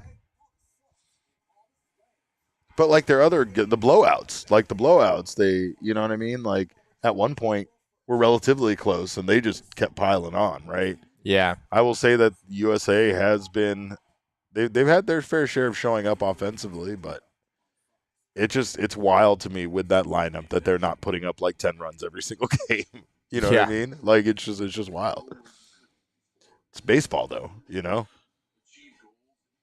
I've said this before, but so many teams have tried to put together an all-star team. Like, you know, you could say the Mets have, or like the Dodgers have tried, or like the Padres have. And just for some reason, just doesn't work out the same way that it does when these guys are all on their individual teams as like superstars. There's just something about the overshadowing that gets, you know, done to some of these guys once they're on a team with other very, very good baseball players. It's kind of wild. And hopefully that happens to the Padres because, man, that team is a beast. You know what's really crazy is in this game, Team USA has swung and missed 12 times. Team Japan has swung and missed 4 times. Merrill Kelly and Kyle Freeland got 2 whiffs each. Aaron Loop didn't get any. And Shosei Togo, 7 swings and misses. And then the starter, Shota Imanaga, 5 swing and misses. They weren't fooling anybody on USA side. No. So, I mean, there are some pretty free swingers in you know, the Team USA lineup. A lot of these guys do strike out a fair amount, but I mean, you'd figure there'd be a little bit more balance there. Did I ever tell you about the time I met Snoop Dogg, Jesse? No, you did not tell me about the time you met Snoop Dogg. For some reason, I introduced myself by my full name, first name, last name. Interesting. It wasn't a professional setting. It was at a concert, and he proceeded after I said, "Hi, I'm Derek Montilla," to be like, "What up, Montizzle Dizzle?" And Montizzle Dizzle to this day called you Montizzle Dizzle? It's probably my favorite nickname. Wow. I covet that more than the mayor bit. I'm gonna have to use that. Yeah. Try to pepper that into an episode every now and again, you know what I mean? I actually want Damon to refer to me as nothing but Montizzle Dizzle going forward. Sold. Okay.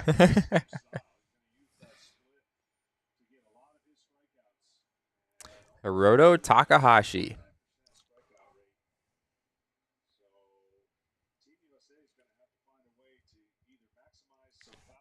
You got some numbers on Hiroto Takahashi? I do. What we got? This man is 20 years old, Derek.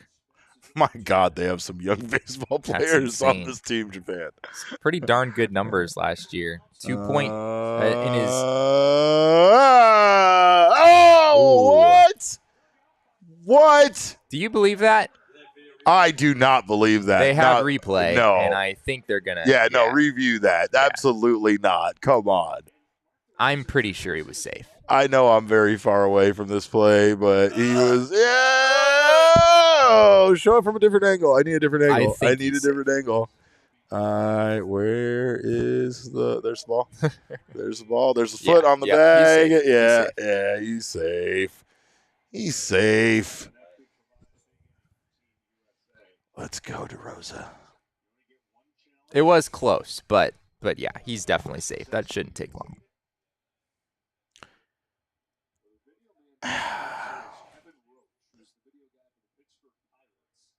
Well, there you go. You got a leadoff base runner. We think.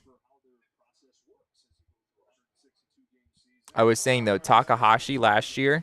Yeah. 2.47 ERA. 116.2 innings, 134 Oh, they just strikeouts. saw it on the board, I think. Or did they approve it? They got he is won it. safe.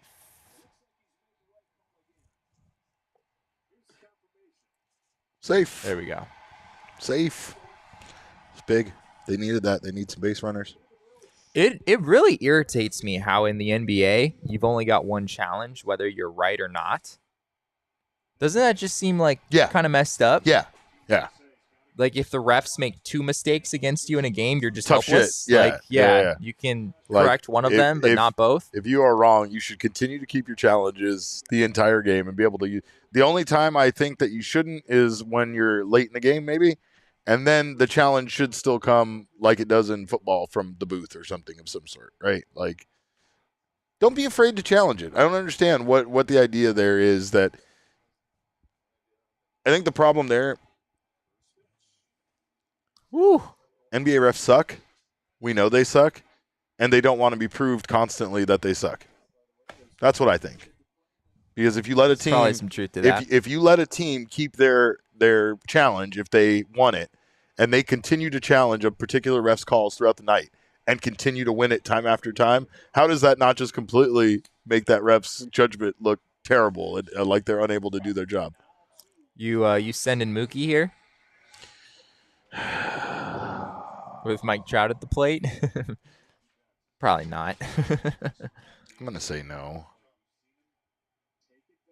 NBA refs also like attention, says Mark Mark is Soler. correct. Yeah, What's up, MLB Mark? umpires, they don't like attention at all, right? Yeah. What up, Tordy? What are you calling it? Yeah, 2-run shot. Tordy says 2-run shot. Ooh. Mike Trout thought 2-run shot on that one right there too. Got a 4-seam splitter combo here for Takahashi. That was a nice pitch.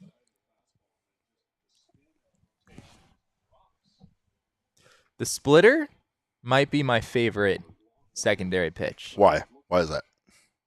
Partially because Jeff Passan told me that it was his favorite secondary pitch, and naturally, if Jeff Passan believes it, then so do I. No, that's that's good company to keep. But I think just because, at least in the majors, it's become kind of rare. Like, there just aren't that many guys who throw splitters. In Japan, it's a lot more popular. But here in the U.S., it's just not something that you see as much. You look at, like, all of the Diamondbacks pitchers in the big leagues and coming up through the minors. Justin Martinez throws a split changeup thing that we've talked about a lot. Scott McGuff, I believe, throws a splitter, and non-coincidentally, he was just pitching in Japan, right? So it's a pitch that you don't see as much anymore. Got him? Did not get him. I don't think it got him. No, he ain't acting like he got him. No shit. How did that not hit him? Ooh. Oh, it hit him. It hit. What? Did it? It looked like it hit his knee. But it didn't. I mean, think so. If it would have, I'm sure he would have reacted completely differently had it hit him. Yeah. That video did look like it hit off of his leg. It looked like it hit off his leg, right? I think Trout would have said something, though. Well, yeah, because you'd want to get on base, right, in this situation? I mean, I don't know. Maybe Mike Trout. Maybe he just wants to hit a dinger instead. Is that what it is?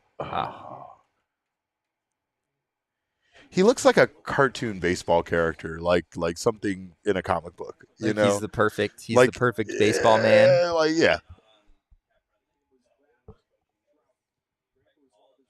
Brett just gave us his pitching mix for his Road to the Show character that he uses. Oh, all right. What does he got here? He got a four-seamer, sinker, splitter, 12-6 curve, and a slurve. Wow. That's a lot. That's wild. That's a lot.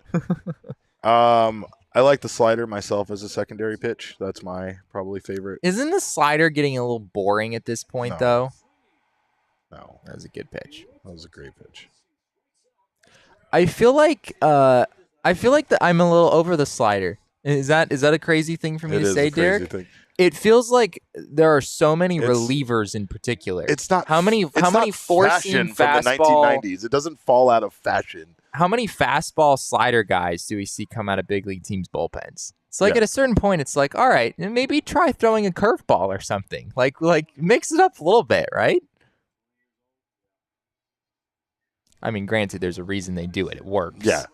So I have no answer for that. But from a viewing experience, I'd like to see a little more variety there. It's because a slider break can vary, right? So, like, it can break and come way inside at you, or it could break and land on the inside corner. You know what I mean? Like, yeah.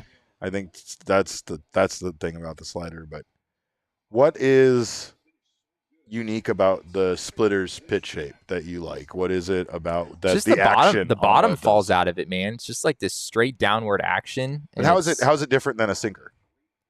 The movement is more dramatic than a sinker. Okay. At least it should be. So a split just drops. It's late. Yeah, a splitter is late.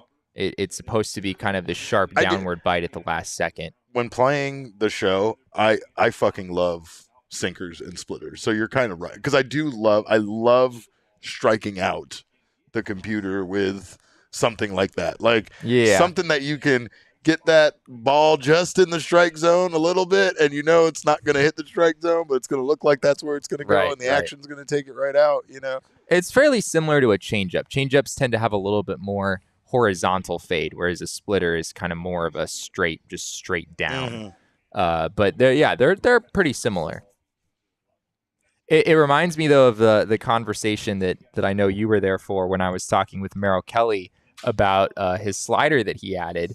And initially, of course, he would not confirm for us. Yeah, initially Merrill was hesitant to say on the record what the pitch was. Of course, now he's used it in games, so the word is out. But you can certainly understand where he's coming from. But we had fun joking with him that I think I know what it is. I'm gonna guess you're not adding a forkball, right? Like he already throws a lot of pitches. There's not that many options. Yeah. Didn't leave too much to the imagination there as far as what he was going to add. It's really one of the coolest things about baseball, though. Like the fact that the way that pitchers do their business, they have different approaches. They have different pitch mixes, right? Like there's not really something like that in a lot of other sports, I feel like. Like the way that they manipulate the baseball is just different. Yeah. I mean, obviously one guy's fastball is different than another guy's fastball, but like very different. I mean, what they're trying to make the ball do is different. It's frozen. Just frozen. 97. Man, these Japanese pitchers brought their game today, buddy. I want this guy in a D-backs uniform. Yeah. Yeah, I mean, I don't know. Togo was pretty good too. Those numbers I gave, I mean, he's 20 years old now. It was his age 19 season at a 2.47 ERA. Pretty impressive stuff. If you guys are here in the chat, leave us a thumbs up just so that we feel good about ourselves for staying on this long. Because we don't know how long this game's going to go for. We missed the pitch clock already so much. And we're doing we haven't even done like our normal show today, I know. Derek. That happens after the game ends. We still got the post game, you guys. We still got the post game. Trying to save my laptop battery. Got a lot going on. Some of us have chargers set up here, Derek. Do you know where yours is, Jesse? I do. It's actually plugged in right now. It's kind of a thing on the show. My computer tends to be basically dead by the time our show starts pretty much every day. So more importantly, Jesse has left his computer here by accident. I left my computer at the office for an entire weekend. Twice, though. Wait. Not joking. Twice. We were joking. I almost left it a second time. He almost left it a second time because we were joking in the elevator about him leaving his computer, and he had left it. So this is true. Yeah, we're both bad about that thing. Do you guys know the thing with my keys, where Shane stole my keys? You guys remember that, right? Oh yeah, everybody knows that story. He says it's he still says it's an accident. I don't think it was an accident. Ooh, that's gonna go down. Arenado with a hit. We got runners on first and third, it looks like, with 2 outs. Nope, first and second. Betts did not get around. to third. That'd be pretty dang impressive if Betts got to third on that. One hopper to the left well, fielder. they were trying to get him going in on a hit and run kind of situation, so I didn't know if they was he in motion? No, he wasn't. He wasn't. Okay. I don't think he was.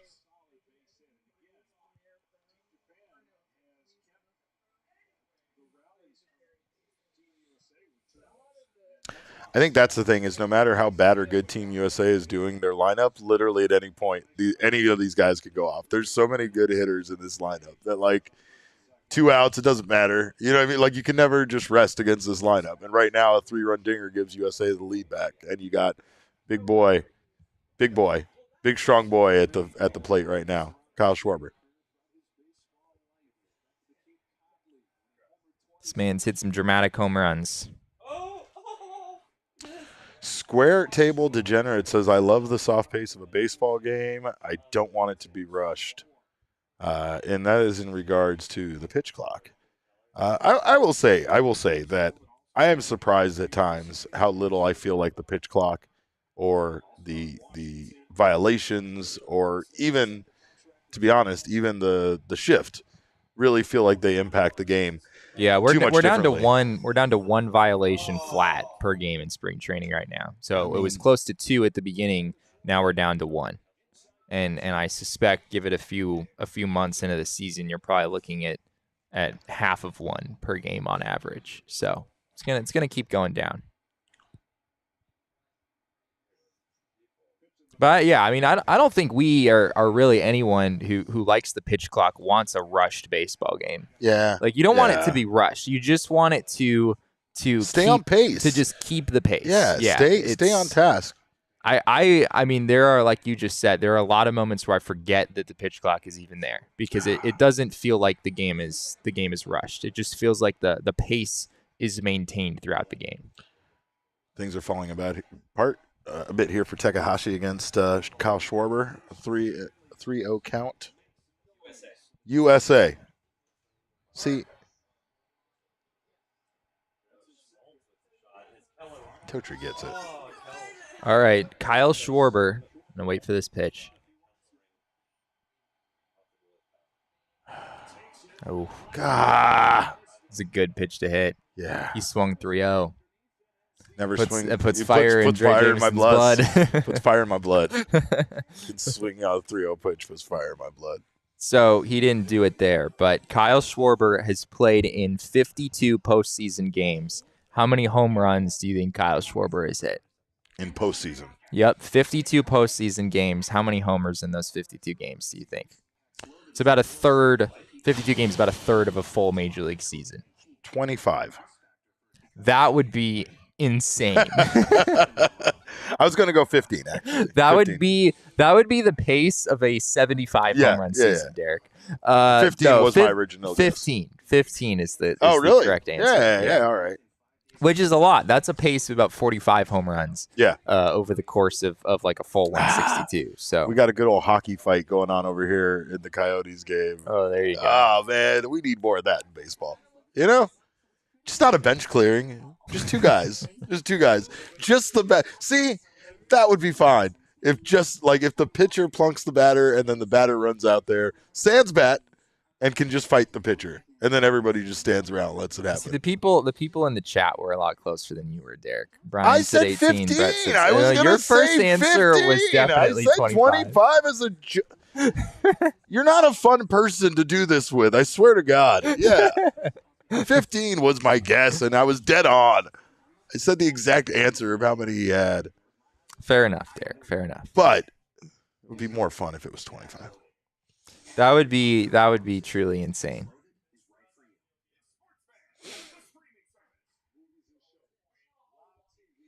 Brett Johnson says this is what we deserve for A-Rod and Big Papi picking USA to win. Yes.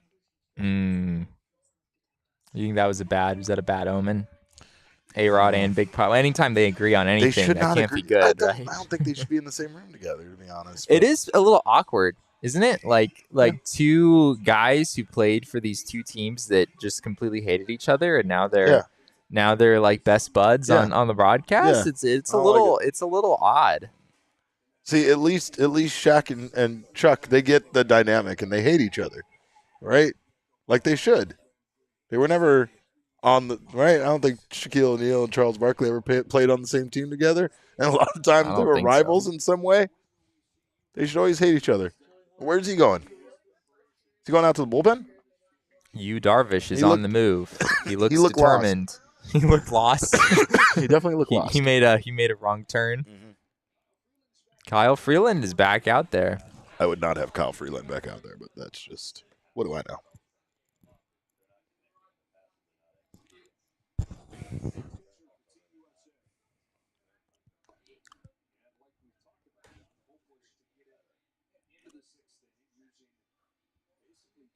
Lars Nootbaar. He is back. Rebel scum.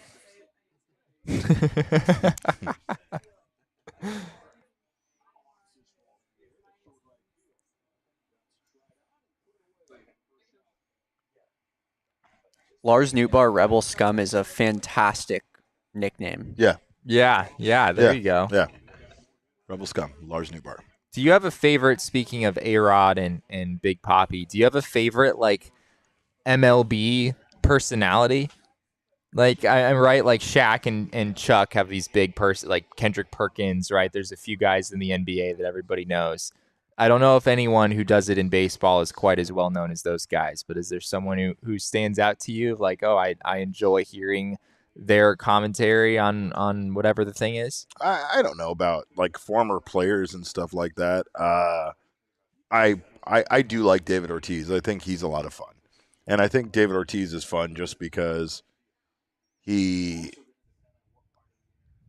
like, sometimes the stuff people are doing I feel like is a bit, and I don't feel like he's ever doing a bit. I feel like he's just being his authentic self, you know. But I don't know. What about you? I'm a big Harold Reynolds fan. Okay, on MLB Network. I think Harold Reynolds is super fun.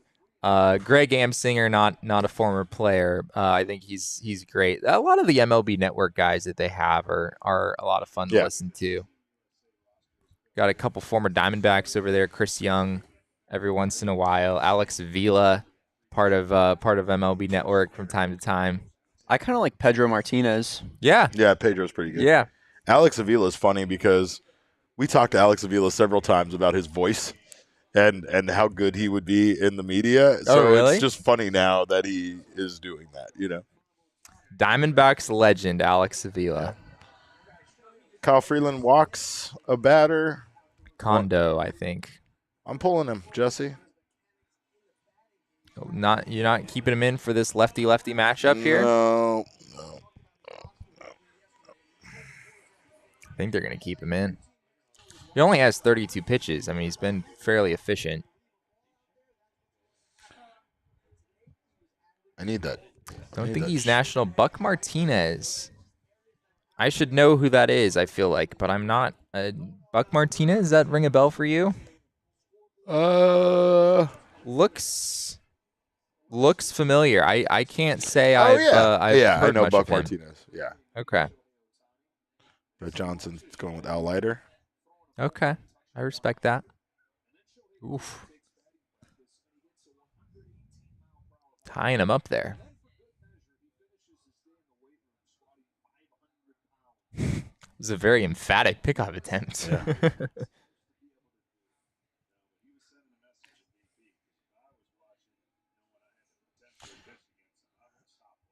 I have never seen anybody whose face is as wholesome looking at all times as Ohtani. Shohei Ohtani.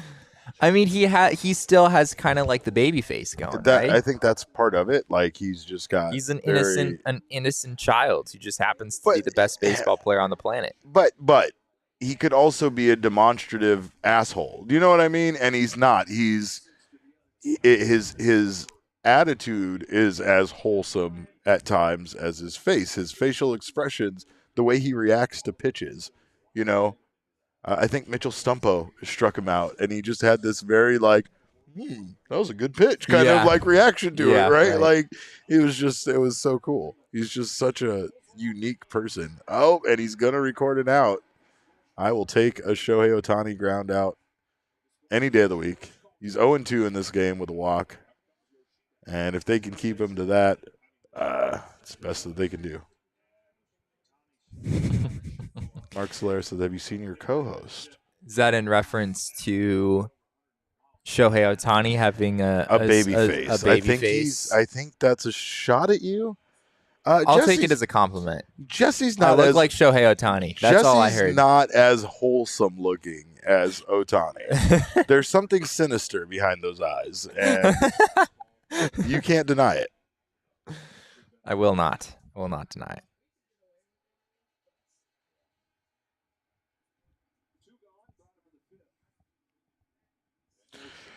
We're about halfway through this baseball game.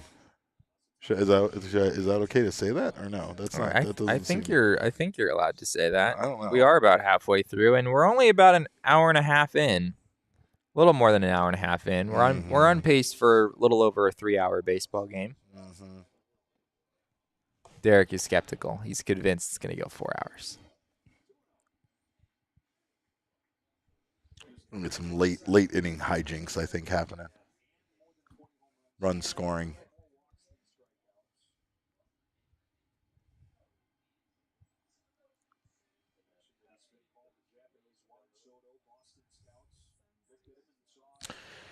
The U.S. logo looks like you spilled the components for a completed logo on the table in a pile, but then you didn't organize them right. You know what I mean? Yes, I agree.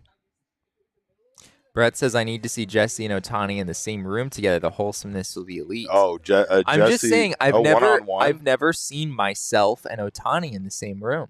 Have you, Derek? It's a pretty bold claim, Jesse. That's a pretty bold claim. Oh, I'm not making any claims. I'm just making a very simple statement. The ramifications of that are up to you, you know? I think there's a reason for that. I think that there's balance in the universe, right? And the world's a nasty place right now. So your wholesomeness is kind of needed in separate spots to kind of keep things even. Sure. It's like street lights. You can't have a bunch of street lights together one next to Phoenix, each other. Then you know what I mean? Miami. Yeah, right. You have a bunch of fucking bit. street lights together. You're not going to light up the whole neighborhood, right? You gotta spread them out.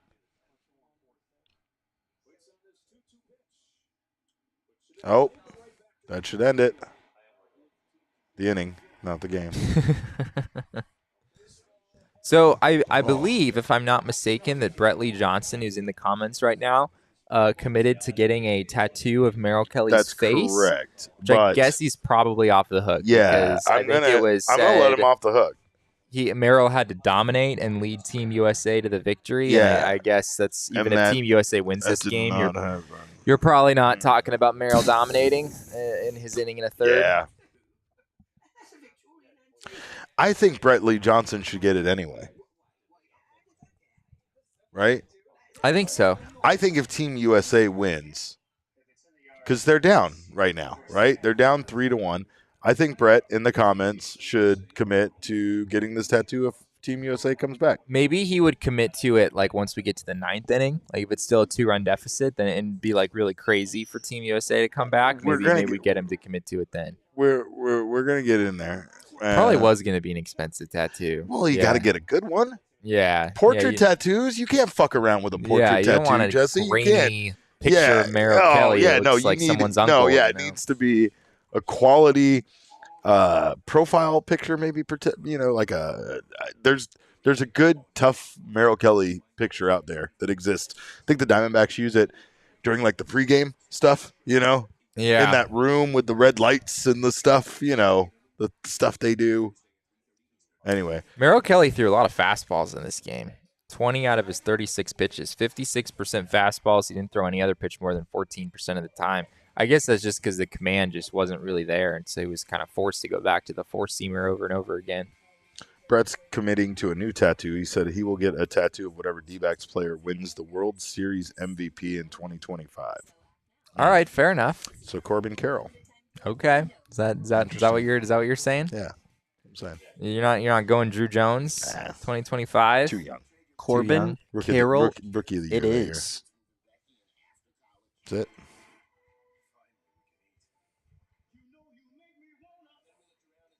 It's a very confusing commercial we have here with babies getting married. A couple of toddlers getting married. Yes. Those are not toddlers. What is a toddler? Toddler would be a small child that toddles. Is that the formal definition of a toddler? It's a child who toddles. You got to be able to. It's like a weeble wobble. You got to wobble, but you don't fall down, right? Like toddler. Okay. It's a specific age range around like 1.5 to like 3. Ooh, here we go, Derek. Is he going out to the bullpen? He is heading down to the bullpen. Shohei Ohtani is heading down to the bullpen. Do you think that means no? Because he can still DH, right? He can still DH as the pitcher. Yeah. Interesting. Yeah, he should be able to remain in the game offensively, I believe.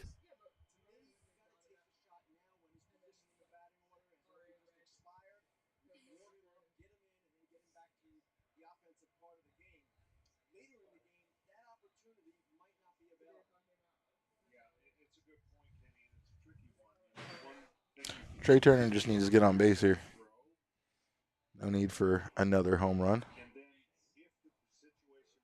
At this time, at least. I mean, I guess the more home runs, the better, right? Yeah.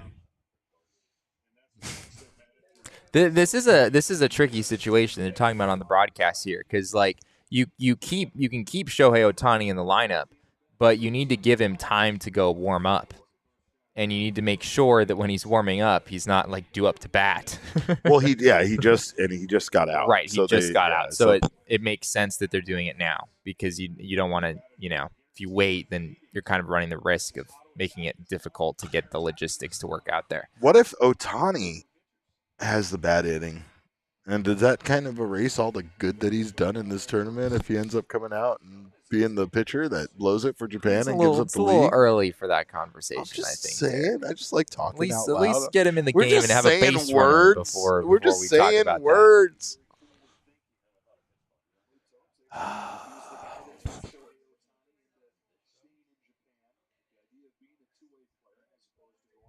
I'm tempted to like use my phone as a pitch clock, like as a pseudo pitch clock, and just see like how close they are, This guy's taking his time. All right, we're going to do it. You ready? What are we doing? We're starting the pitch clock. All right. So there's nobody on base. So under the pitch clock rules, he should start his motion by 15 seconds. And the clock has expired. Pitch clock violation. He delivered the pitch at about 17 or 18 seconds in, so he was a few seconds late. There's the difference. There's the pitch clock difference right there, Derek. And see how much time in little increments shaved off this game would mean. See where we'd be at. Yeah, a few seconds there, few seconds here, a few seconds there.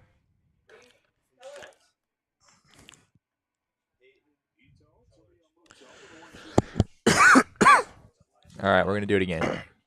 Let's go. All right.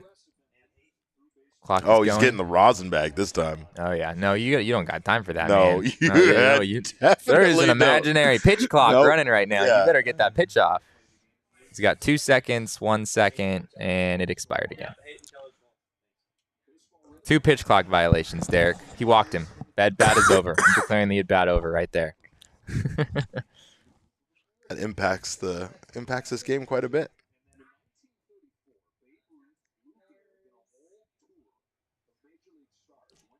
Are you of the belief, Derek, that they should nix it for postseason games?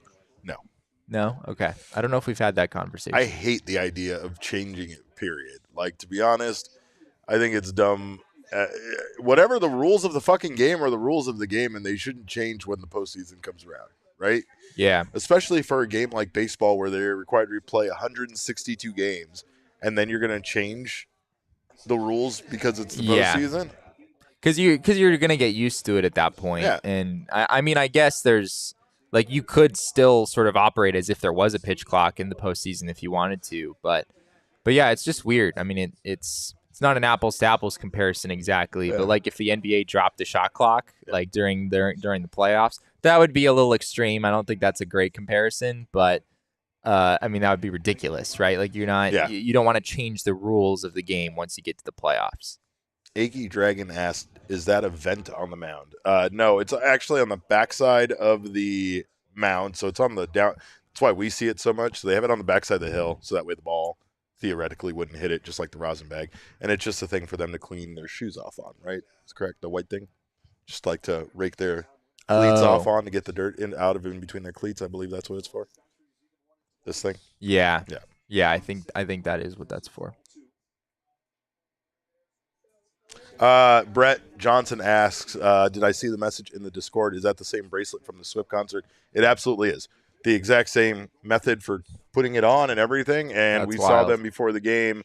They saw them before the game lighting up the crowd with all sorts of different colors. It's honestly, it was rad. I thought it was great. And more specifically in regards to the concert, I thought that they were just going to light up and be different colors throughout the show. And the fact that they were able to do things like a wave, which I hate, right? I don't want you guys tearing your rotator cuff or your shoulder, separating your shoulder, right?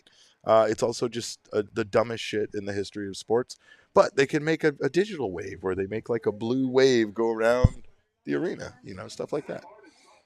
Oh, he is fired up. Man. This Team USA offense, a little lethargic right now, Derek. Yeah. I don't Not much traffic on the bases these last few innings. And not like it like I said about Trey Turner, I know I was joking about that, but like you got to get guys on base. You got to get runs in, right? You can't do it all with one swing at the bat at this point. So, I don't know. Guys start pressing. Guys start trying too hard when they start feeling like it's all coming down on them. But it's also weird because on a team of all-stars like this, I feel like it could go the other way too, where you don't feel like the pressure is on you in any way, shape, or form because there is so many good players. So you kind of can just be like, well, Trey Turner's raking right now. I mean, yeah, he comes up, in 2 batters. I'll give it my best, but whatever. it's tricky. I mean, Mark DeRosa has a tough job putting that lineup card together. Like, how do you choose between JT Realmuto and Will Smith? Like they're both top 5 catchers in baseball that do everything well. It's pretty tough to do that. Mark Soler asks if I've cleaned the train yet in Power Wash Simulator. I have not. Very excited to do that. Brett Johnson wants to take me on 1 versus 1 in Power Cleaner. I didn't. Is there a multiplayer mode? Oh my God, there's so many new things for me to experience with this game, Jesse. I'm so excited. I want to play it right now. But the Coyotes guys are watching hockey over there, and they're not going to let me just switch over to the Xbox. No. Also, Jesse will frown upon me stopping doing this and playing video games. I know it. I probably will. Bring Sean back in, say he's a better co-host than me. I get it. Sean's the MVP. He's better at us than everything. Did he hear me say that? Is he here? No, he's not here. Good. I hope not. Good. I didn't want him to hear me say nice things about him, Petey, people liked your reaction to, I guess, a goal that happened in the Coyotes game. All right. Unlike your sport, we do have a clock. See, we have a clock now, Petey. We have a clock now. Not in this goddamn game, but we do in the one we cover. I don't understand. If this is an MLB game, why is it? I mean, right? This is organized by MLB. Pitch clock me. Pitch clock me. Pitch clock face. What's that? Petey wants to ask a baseball question. Yes, Petey. Yes, this is the World Baseball Classic. Championship game. Gold medal game, if you will. I would say so. I feel like it's a big deal.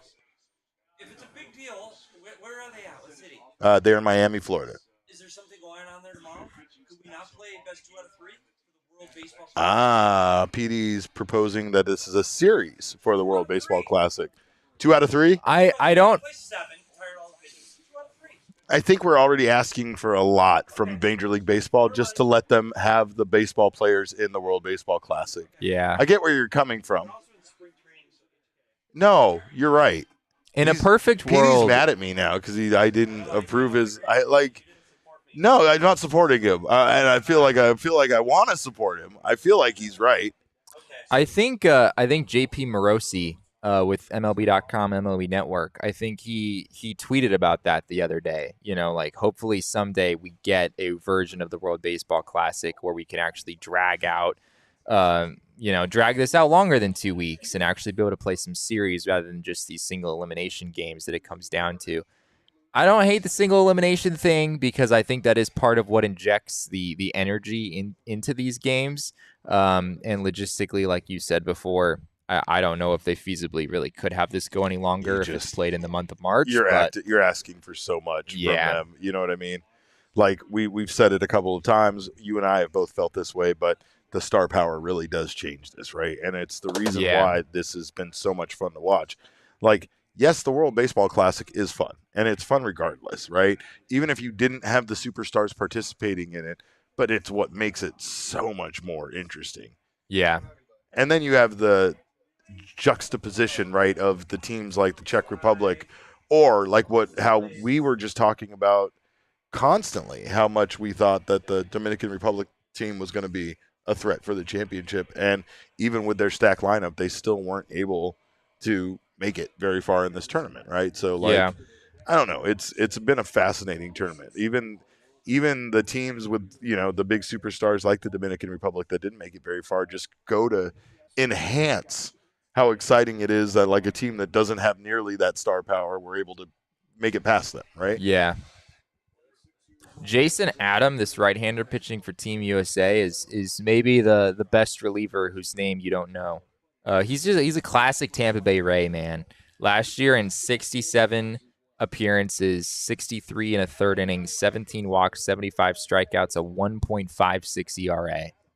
And his name is Jason Adam.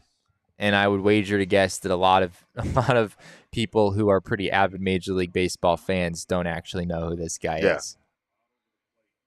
Classic Tampa Bay Rays stuff. Yeah. It's no-name guy out of your bullpen. Yep. Give him sub 2 years. 2 ERA. Give him 2 years. He'll have a major contract with another team. Right, exactly.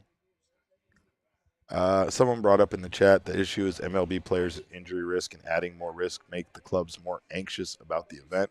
Yeah. I agree with that. Yeah, the injury risk is a big part of it. But tune in for our post-game show because we are going to talk about the Arizona Diamondbacks and yet another major injury that has occurred for them.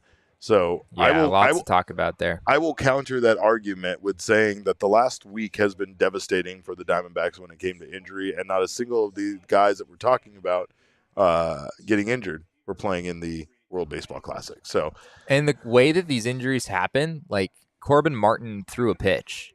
That's how his injury happened. Gabby Moreno and Carson Kelly both getting hit with both pitches. Getting hit by pitches. Yeah. Like things that could very well happen in the WBC just as they happen in, like, you can't really, I mean, there's not that big of a difference in terms of the injury risk of being in spring training or being on this stage. I think the idea there is the elevated level of play, right? Like most of these guys theoretically aren't very stretched out because they haven't been in spring training very much. We know about Merrill Kelly, we know about Alec Thomas both getting an early start on spring training. And because they're here, they were able to get here to Salt River Field early, and they were able to get out there, and the team was able to, let them start training early. They did get a jump on it, but I doubt that everybody that is a Major League ball player had that same luxury of getting out there early and getting that early start on it, right? Yeah. So the idea there is that once you get into these games that matter, like the USA is right now, you might be willing to do whatever it takes to help them win the game. And that's something that you're definitely not going to have that same attitude during a spring training game, right? Yeah. So I think the one thing they're backing up that idea is the level of importance of the World Baseball Classic and how much these players want to win this championship playing for their country. And how that can kind of sometimes make you not worry about much else other than the moment. Whereas, you do kind of have an entire baseball season that you have to still play. Mike Trout has talked about how this is like the most fun he's ever had playing this game. Yeah. And granted, Mike Trout is a man who has never played a postseason game, very sadly. God, that's a sick burn that you just laid on Mike Trout, but it's an accurate one. It's unfortunately relevant to what I'm saying. It is. It's very relevant. I still think that, like, even if and when Mike Trout does play a game in the postseason, maybe it's this year. I like a little bit of what the Angels did over the offseason. I don't know how it will compare. Like, I don't necessarily think that his first postseason game with the Angels is going to trump this experience with Team USA. We've seen Mike Trout show more emotion in these games than we've ever seen Mike Trout show on a baseball field. So, yeah, I mean, I'm sure he'll get jacked up over, you know, when he's actually on the field in a postseason game, which hopefully happens soon. But this has been big for him.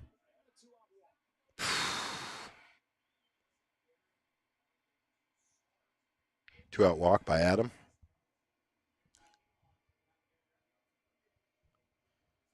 Mark Solera is concerned because this is not golf. No, No. if you wind up Chris, with a no. smaller number in the R column, you're not going to win. Chris doesn't like all these zeros in these boxes, and she's right, because the zeros don't. Maybe we could get Damon to swap out some of those zeros. Yeah, Damon. It's that simple, right? Damon, put some 5s and some 8s in there. Damon is actually the official scorekeeper for this game. So whatever he does makes it official. I am on right? the MLB or the World Baseball Classic hired scorekeeper That's right. as well. That's This right. is the official scoreboard. Nope.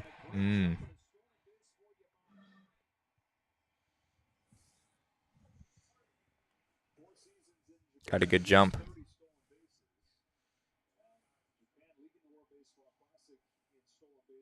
That's the stuff I'm talking about, like getting your runners into scoring position and trying to do everything you can to capitalize on every base runner that you get, right? It doesn't feel like that the U.S. is doing that right now. Yeah. But they also haven't had very many hits, right? What did we have, like 4 hits in the game? 6 hits. Well, they've out-hit. Out-hitting Team Japan, yeah.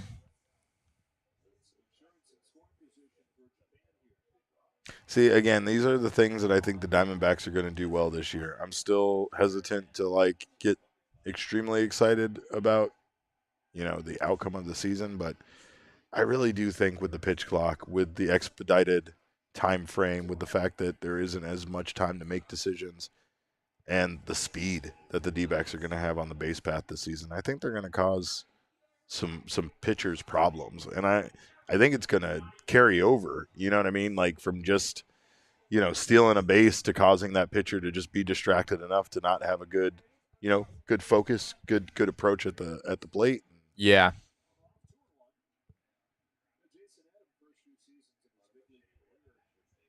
I should say good throw to the plate, but. And Alex is absolutely correct. That's my mistake. Mike Trout, it's been a hot second, but Mike Trout did make the postseason with the Angels back in 2014. It was just the ALDS. They didn't make it particularly far. But yeah, it's been nearly a decade since we've seen Mike Trout in the postseason, and it was just that 1 year. Dislonia says those zeros look like the Suns' bench points, which is another sick burn. That's unfortunate. It made me laugh, Disloneus, but it also made me sad inside, you know? Like, it can be both things at the same time. Can be both, yeah. Ryan says last game of the WBC can't hold anything back. Exactly. I mean, I'm getting that Ketel Marte play, you know, the one where you fake like he missed the thing and then didn't fake it or didn't miss it. Adam has walked 2 batters in a row now. I forgot about that 2014 year. The Angels were 98-64. It's a weird thought. Angels winning almost 100 games. What is he? He's coming back to hit? This is what we were talking about. Well, he kind of has to. It's his turn in the lineup coming up, right? Yeah. His freaking teammates just couldn't get out, making it complicated for him. I just love that Shohei Ohtani's look how tired he looks. Insane talent just put him in this position. The logistics of pitching and hitting in the same game in the way that he is very difficult. Pitching out of the bullpen in particular. But also still being in the lineup as a hitter, right? Like, this is wild. But see, it's Ryan said it. Last game of the WBC, you can't hold anything back. and Ohtani is your best player, you want him in there helping you out as much as possible.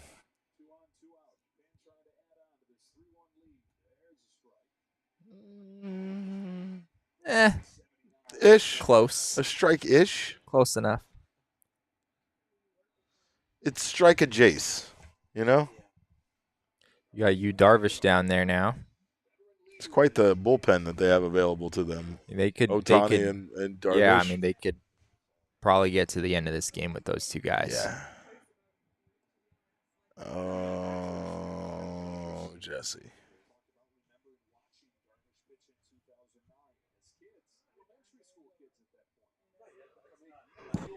Bases loaded. Are you leaving Adam in there? Probably not. Have we seen anyone warm up for Team USA? I have not. I don't think so. But I don't know if they've. I don't think they've showed the bullpen. Probably would if there was somebody over there. That's you think? a valid point. Yeah. Typically, don't cut to the bullpen just to show it empty and catcher sitting there scratching himself.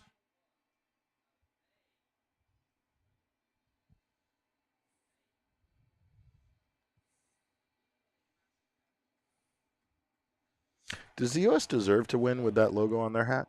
I'm just saying.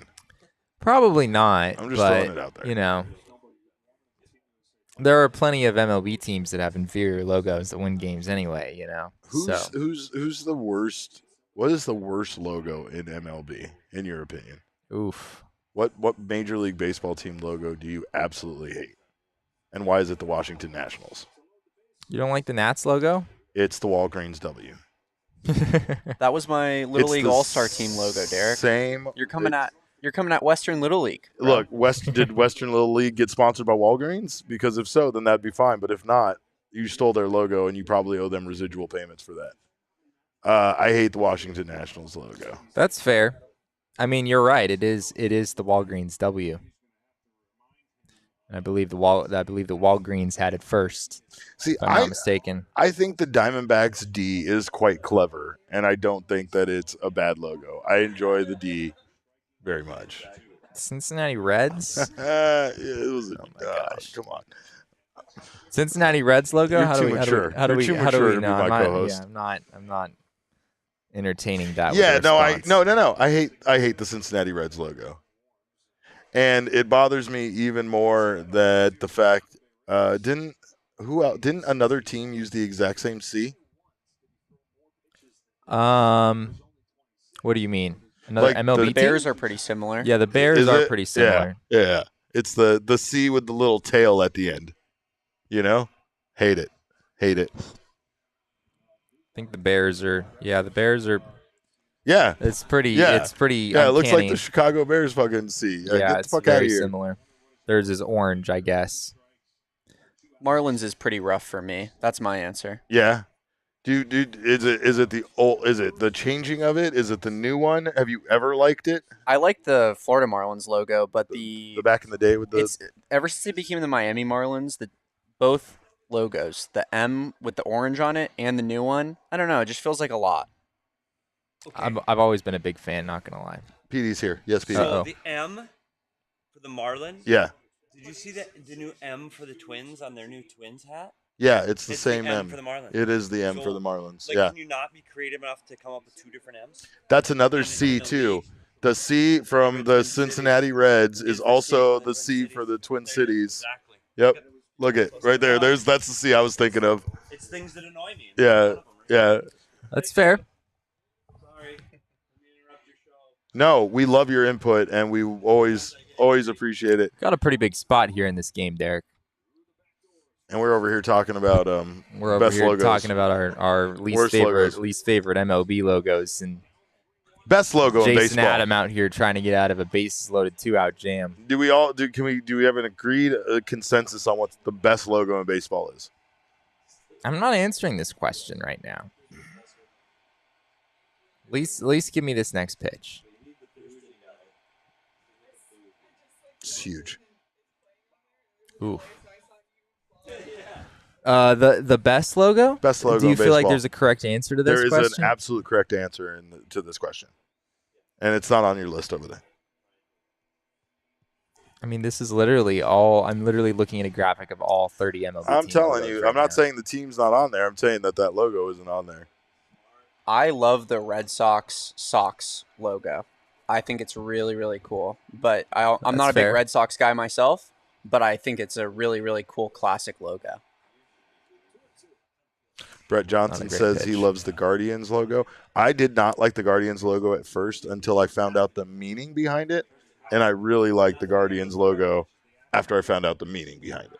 I like the Blue Jays logo. Blue Jays logo is a great logo. Great logo. Not the best. The best logo in baseball is the Milwaukee Brewers. It's their MB baseball glove logo. It's the B. It's the M. I do like that one. It's perfection. I think we got out of it. Mookie Betts. Here we go. You got 3 more shots, Derek. 2 runs. You need 2 runs at least. What's more embarrassing, if your friend shows up to the World Baseball Classic game dressed as a president or a superhero? Shows up to a baseball game? Shows up specifically to a World Baseball Classic Team USA game. And the options are president and... President, dead president, specifically white-wigged dead president. Okay. Or superhero. Which one is worse? Which one is worse? Which one are you more embarrassed by? If I come, I'm not wearing the dinosaur, but I'm wearing either a white wig and a blue coat, similar to like a Hamilton character, right? Or if I show up as Captain America, shield, mask. Oh man, that's the tough. whole thing. I think the superhero is kind of lame. I think the president is like super corny but kind of hilarious. Okay. I kind of dig it a little bit. That's the good answer. That's the good answer. Superhero is just, I don't know, like Captain America. Like yeah, it's lame. just lame. It's lame. Yeah. I don't know. It's Brett Johnson says superheroes are just overdone and meh. Yeah, that's probably it. It's not. I think you hit the nail on the head.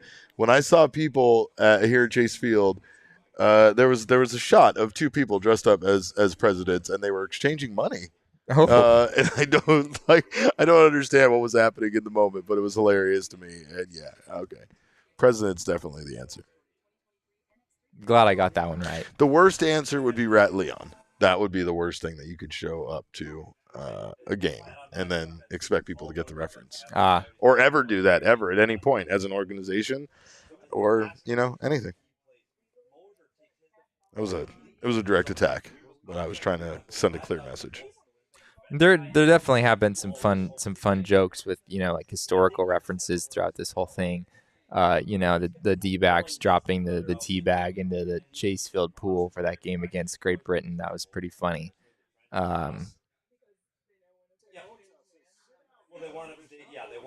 There's a lot of things you can do with, presidents or just like the general history of whatever 2 countries are involved. Brett says, real question, what's more embarrassing, friends that does the wave or friends that calls them points? I think the wave, even though it's frowned upon, is at least pretty socially acceptable at this point. Yeah. Points is pretty bad. Like, I mean, if it's a friend, if you're bringing them to a game for the first time and they just don't really know how things work, then I wouldn't shame them too much for doing that. But if it's someone who's been to a few baseball games, you're still calling them points. That is kind of a problem. Although I will say, I'm pretty sure I've heard Torey Lovello refer to runs as points at a certain point. Yeah. I guess like if you're ingrained into the game, there's a certain point when I keep using the word point. It's hard to not to at this point. When you're trying to get your point across, you just got to keep saying the word point. Jeff McNeil getting the at-bat. It's like here. I'm 100% convinced, because here's the thing. Just to clarify an argument that Jesse and I had on the show one time, I completely 100% understand that BP means batting practice. I did use it. Are we going back to that? In a case where I was referring to it as bullpen, and I did say BP. And you said pitchers don't take BP, and I was saying bullpen, and then that's what led down our slippery slope, our path, where we discussed obviously, the abbreviation of BP. Torrey, I think, not even I think, I know, is the reason why I ever even started calling a bullpen. You think he's used that too? He had. Well, it's like you said. There's times where Torrey just uses stuff that kind of is a bit unconventional, and I haven't really heard anybody refer to him. But you're right. Once you're on the inside, you can say whatever the heck you want. Right? Torrey will say what he will say is he'll say at times, we need to put some points on the board, is what he'll say. Yeah. He won't call runs points incorrectly, but he'll use the phrase, which is that's a phrase, right? Points on the board, like it's like something you could say outside of sports where you're using it as like a metaphor or a phrase, right? So it's almost the way he uses it, but Jeff McNeil, a 4-pitch walk here to start the 7th. Jeff McNeil, one of the worst hitters right now on this team, too, right? He was hitting like 113. Yeah, 111. I mean, he's probably like 1 for 9 or something. Yeah, I know. It's a small sample size, Jesse. Pretty small sample size. Wasn't great in spring training either, honestly. But again, such a small sample size, you don't really care. Now, Mookie Betts has 2 necklaces on. Is that excessive? Mookie Betts can pull off just about anything. But see, it is that one's a little blingy. It's no, I don't mind. I don't mind the gold chain. It was there's a baseball bat, like pendant or something hanging from like another string. I'm sure it's something that has some sort of significant meaning, and I'm gonna look like a total asshole for even saying why should he wear it, but. Yeah, every time he kind of like the 2 necklaces kind of get tangled up together. Every time he kind of like takes a swing or kind of does anything. I don't know.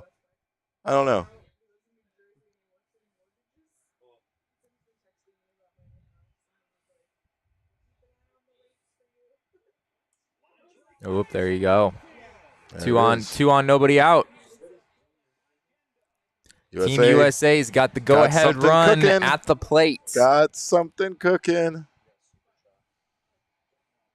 We have a super chat from Laking Ball. Let's go. I love it. I feel like that should be Breaking Ball, but we'll go with Laking Ball. Super chat, $4.99 from Laking Ball. Guys, we're going to come back and win this. Right? Yes, we are. Yes, we are with you. There you go. Mike Trout's about to hit a home run right here, so. We appreciate it. Thank you so much. I need some dinner. Yeah. Well, there you go. No, we're funded. Get some dinner with that. Give me a pizza. CWP says rally time, y'all. Let's go. Oh, got him? Did that get him this time? That appeared to get him. No. What is wrong with you, Mike Trout? Pretend like it hit you, for Christ's sake. Oh, it did. It did catch the knob. God, that's twice. What the hell is going on with this man? That's pretty gnarly. That's crazy. We need some crooked numbers over here, Mike. Right here. We need a crooked number right here. Give us a crooked number right here. On game day, it looks ridiculous. It's a foul ball that hit him. Let's go. That's gonna hang out. Damn. That's tough. Fucking pretend like it hit you next time, Mike. God. Get on base.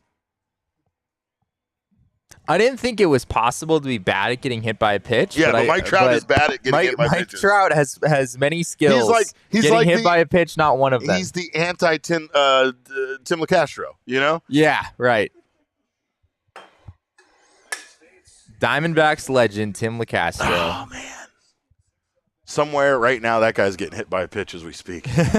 Tim LeCastro is the Mike Trout of getting hit by pitches. Yeah, that's it's a good way to put it. Said that better.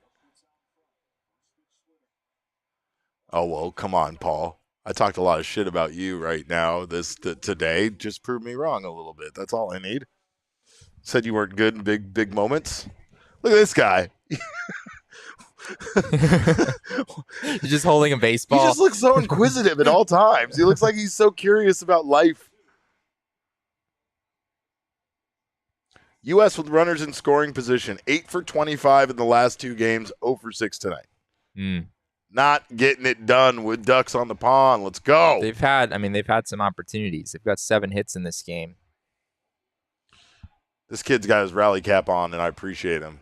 That was a solid rally cap, like fully committed. That's going to be an inning-ending double play. Wow. God damn it! Well, you were didn't we literally just have that conversation about Paul Goldschmidt and his Diamondbacks career and how he does not ever come through in big moments? Yeah, it's a thing, and I don't even know if it's backed. Like I don't even know if you go back and look at numbers. Is there a clutch stat? Is there like some sort of stat? There is. Yeah, I mean, there's a few different things that we can look at with Goldie. I'm pretty sure that if you go back and look at his Diamondbacks days, it wasn't like he was terrible with runners in scoring position or something. Yeah. I imagine not. It wasn't he is a career 309, 438, 543 hitter with runners in scoring position. That's better than he is without runners in scoring position. Yeah. So that would make the case that Paul Goldschmidt is clutch. Yeah.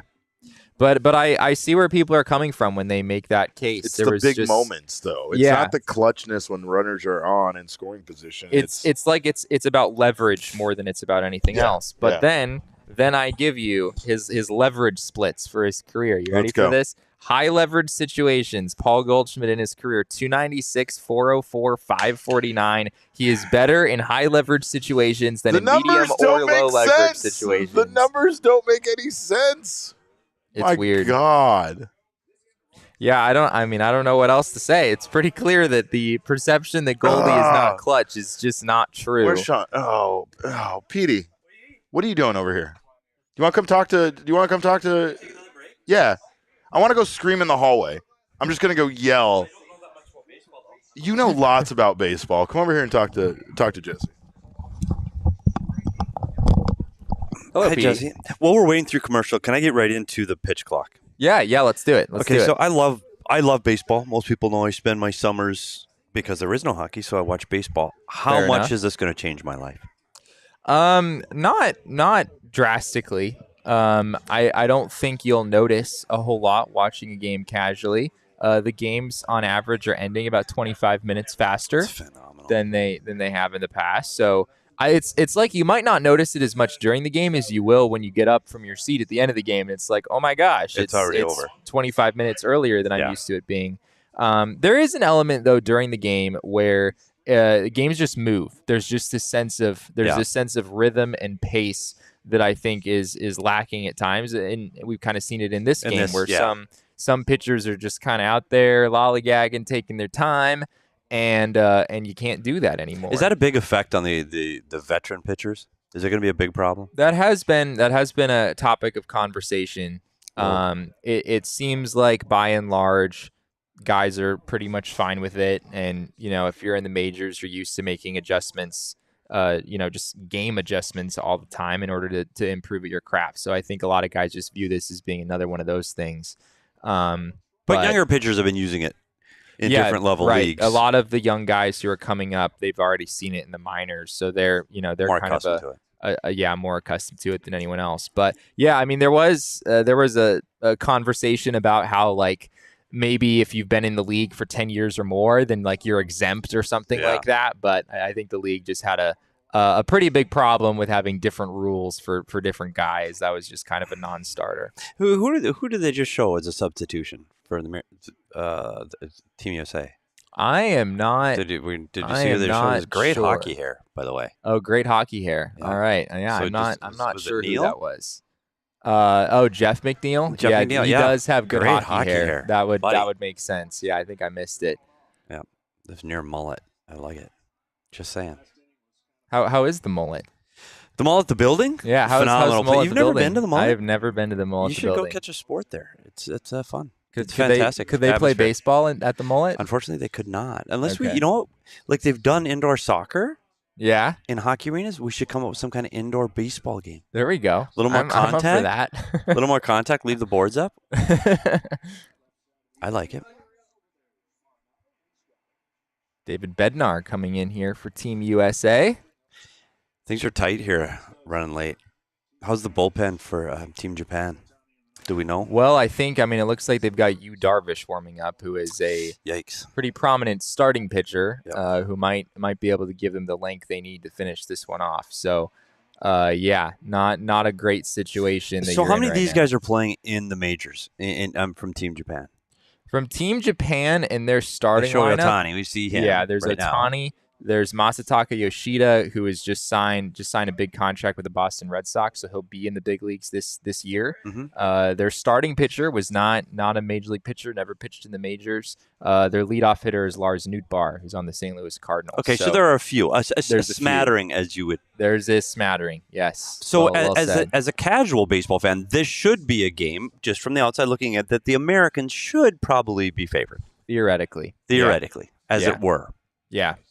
Yep, but we also said, I heard from another PHNX personality here, Sean DePaz, that the Dominican Republic team was probably one of the best baseball teams ever assembled, and they're not here. They are not here. Yeah, so, I mean, I think it's just part of the way that it works in baseball, right? Where like, especially at this point, we're single elimination. Anything can happen in a baseball game, right? Like in the majors, we see it all the time, where the worst teams beat the best teams pretty regularly, right? Like. If the Pittsburgh Pirates beat the Dodgers on a Thursday night, that doesn't make headlines. That's a pretty normal thing to happen. So baseball is a little bit different than other sports in that way. I think I have to leave now, but I'm going to leave you with one more thing. Okay, please do. Because I'm intrigued by this. Because in hockey, we've got the goaltenders. In baseball, you've got the catchers that wear a lot of equipment. Sure. And I'm noticing the Team USA's catcher today with the Star-Spangled chest protector. Absolute fire, by the way. Love it. Love the design, the personality. I think that's great. I'd like to see more of that in baseball. But baseball catchers, now this catcher does not have the hockey goalie mask, which we have seen in a lot of baseball. Catchers have now donned the hockey goalie mask. My question is, when you watch the hockey goalie masks, they use a lot of their own personal style in the design of their masks. They bring their personalities out in their masks with colors, paintings, and so forth. Baseball does not. It's team colors, very plain, like a rectangle or a circle, and that's it. Do you think is that league? Must be league mandated. Yeah, I don't know the answer to that question. That would be my guess, though. I'm guessing that if players had the opportunity to show off their personalities a little more, they probably would. So can Derek, in his next meeting with the commissioner of baseball, I know he meets with them often. Yeah, weekly. Yeah, Derek, you do. Can we talk about baseball catchers bringing out their personalities in the design of their masks so they can paint them, make them a lot like hockey. See how hockey goalies, look at that mask. Let baseball catchers do the same. Mic drop for Petey. Discuss. Thank you, baseball. Baseball says thank you to you, Petey. Yeah, Petey, they love you. I brought this up to Leah, but you guys just so happen to look like a younger and older version of the same person when you were next to each other. It was much like a time travel situation. Hey, if I become like Petey, that will be an ideal outcome. Oh my God! That would be if I am ever half the man that Steve Peters is. I come across guys that are older than me all the time that say it would be an absolute honor to be as cool as you at whatever age. It doesn't matter. You say that about them, or they said that about you? I don't know if I believe the latter. I've kind of had it go both ways, Jesse. I've had it go both ways. We have a challenge situation. I like the Shohei Ohtani standing on first base. I like that their call for the challenge is the cans, the headphones. Let's go. Headphones. Put them on. The cans? Cans. These are called cans sometimes. Interesting. Yeah. These are also called cans, but these are called cans too. Okay. Yeah.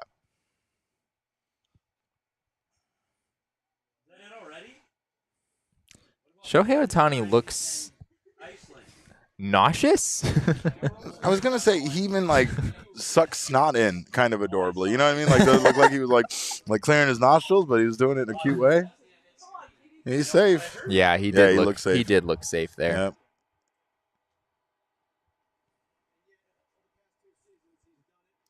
Yeah. CWP wants the movie now. He wants the PHNX movie. Short film where Jesse and Petey play older and younger versions of the same person. I think there's a fascinating podcast that could exist. I know very little about hockey. PD knows a lot more about baseball than I know about hockey. Yeah. But it would be pretty fun if we had a show where PD asked me baseball questions and I asked him hockey questions. Like that idea. There's a lot of education value that I think people would enjoy there. We're gonna make that happen. Make it happen. I'm gonna take that up with the management. Content. I told you, you're never gonna go to the manager and ask them if you can make more shows and have them say no. It's never gonna happen. I think me and PD are just both inquisitive. Yeah. And we want to know I get it. stuff about things that we don't know. Meanwhile, I wish I knew less. Yeah, right. You just want to be away from it as quickly as possible. Man, let me tell you. I really like PD's catcher mask suggestion. That's a hockey mask. Great suggestion. That could really add some personality to baseball. I heard him bring up the chest protector, right? Like some design too, where the chest protector. Yeah, like I mean this we're is seeing it cool. right now.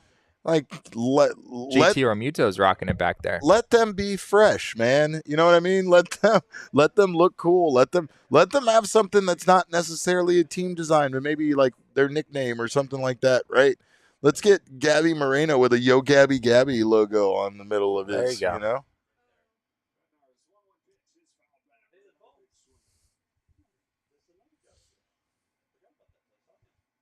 I am genuinely surprised that Team USA has 1 run in this game. I am too. Like they have 7 hits now. Yeah, like they're getting on base at a decent clip, but they can't do anything with it. I mean, these pitchers aren't bad, but I did not see this coming. Still got 2 more innings left though. Do you think I can beat Espo tomorrow in Southwest Bias? You guys have a topic? You're allowed to share the topic? I don't think I can share the topics. Okay. No, I think it's got to be secret. It's got to be secret? Okay. Yeah, but I've been doing my preparation. Okay. Been getting the work in, putting the work in. Well, I can be your research analyst there. Yeah. So if you need me to cook up some spreadsheets. Let's do this as a team. Yeah. Right? I represent the Diamondbacks essentially. He represents the Suns podcast. I'll just write your entire script. Yeah. Let's figure this out.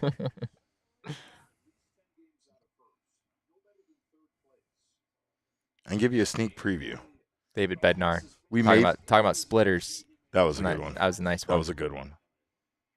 We may be talking about Corbin Carroll, and if you'd let him participate in something like this World Baseball Classic. Ooh. Nice double play to end the inning. Good job, Bednar.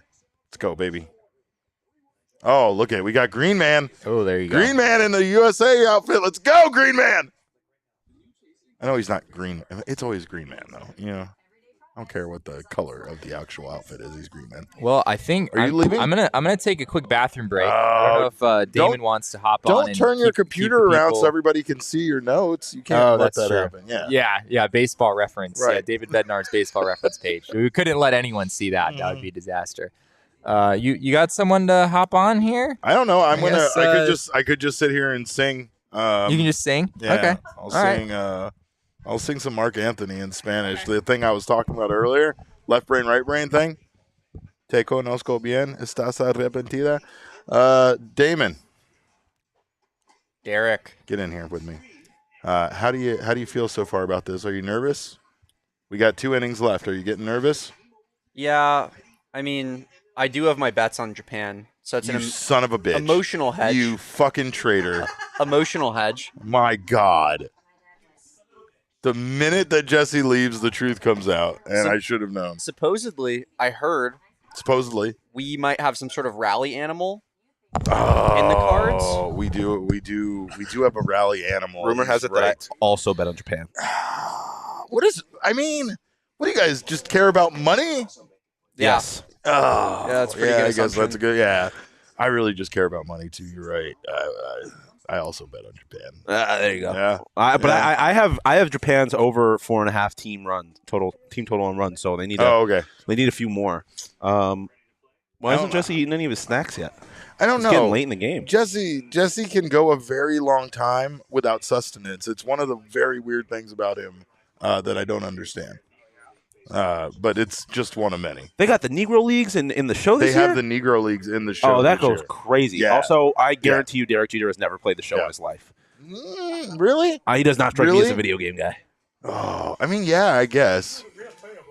I hate the fact that as I get older, I love the idea of playing video games, but I don't really sit down and play them that much. That's fair. Unless it's Power Wash Simulator. I don't know if you've heard about my obsession with this. I haven't heard of your obsession. I've heard of it, though. It's so good. It's so good. Look who it is. Look at this. You. Again, a pretty nice lineup to wrap up the game with you, Darvish. Yeah, I sat down. Jesse's back, but he's lucky I didn't. If he had been like 2 more minutes, I would have eaten his banana. Yeah, we're talking about your lack of eating your snacks. Don't know what's going on here, but I mean, are you hoping for late innings? What are you hoping for with this snack saving over here? Well, I'm a little more concerned that if I start eating, then people will just like hear me like chewing a banana or something, gross. and I don't really know how I feel about that. Banana chewing, ASMR banana chewing. I don't know. I'm not about it, Derek. I'm not about it. We're either gonna lose listeners or we're gonna fucking gain a shit ton, and I think it's kind of worth the risk, you know. I could pop some bubble wrap or something really close to the mic and just make sounds. Better advertisement here. The DirecTV patch on the ASU jersey or ASU. The ASU jersey. You want to flip that around? Let's get back to the USA jersey or the advertisement on Japan's helmet. Have you seen that on the batting? Advertisement on Japan's helmet. Yeah, no, I their haven't noticed batting that helmet has a bright green advertisement up there. Okay, just talking marketing. You know, I thought you would want to get in on this. To be honest, I thought you'd be excited about it. Yeah, it's Sometimes we just talk marketing on the show. Oh, they got that T-Mobile one just kind of blends in.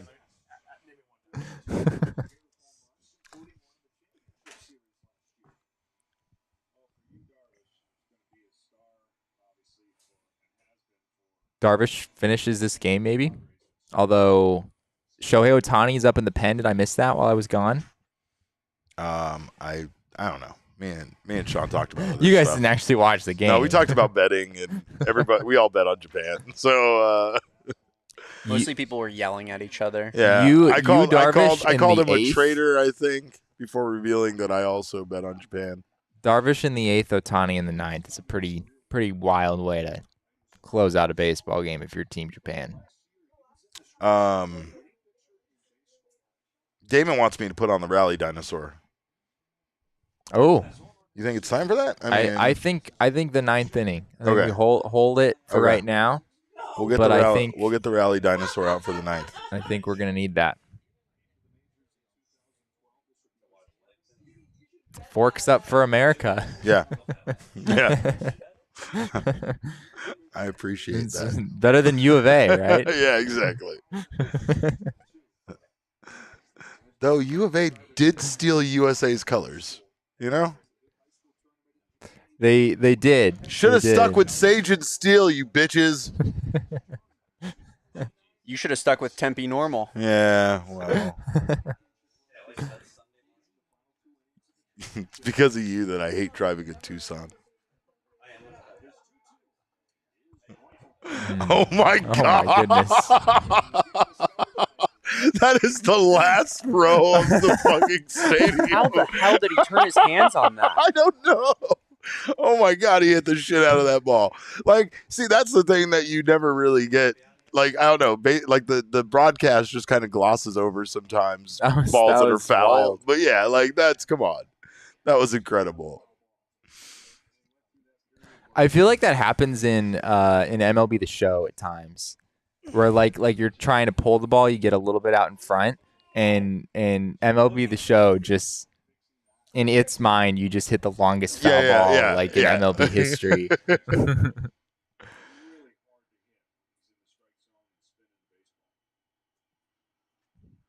Yeah, he's out there. Yeah, he is. I would like some more absurd physics for the baseball in MLB The Show, because they just kind of show the ball go and then it disappears into the crowd, kind of basically. You know what I mean? Yeah. I would love to just see it ping pong around in the outfield a little bit, even if it's not in the outfield, but in the crowd. Even if it's just a foul ball. I need that realism.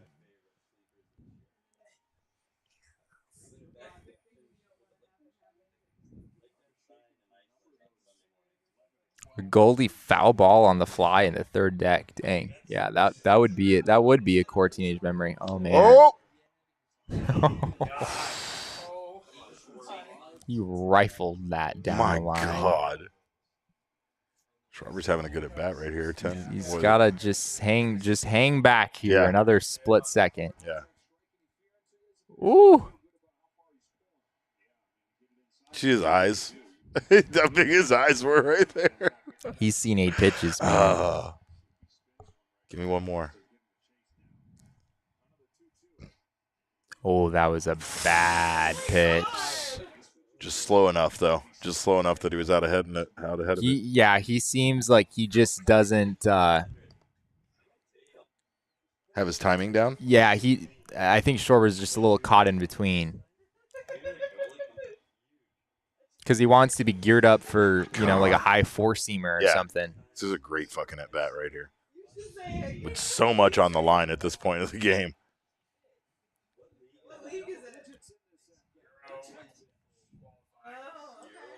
Oh, it fucking is! Wow. Let's go! Oh, and a guy lost his phone. I swear to God, a guy lost his phone over the edge. My God, let's go!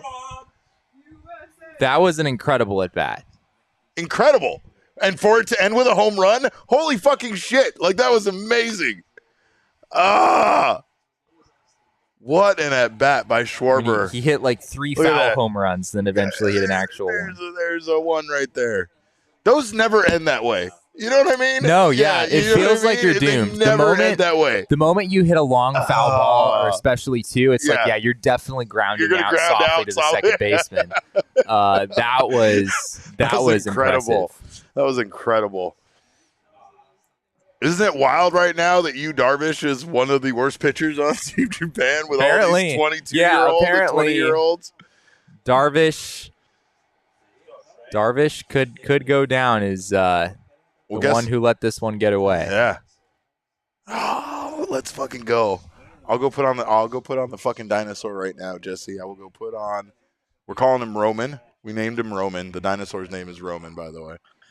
Are you putting it on right now? No free ad read. No, that one I don't know. Well, we'll see. Hold on. We'll see. I think you gotta wait. We gotta wait. We gotta see when we need it. Rally Dino. Let's go.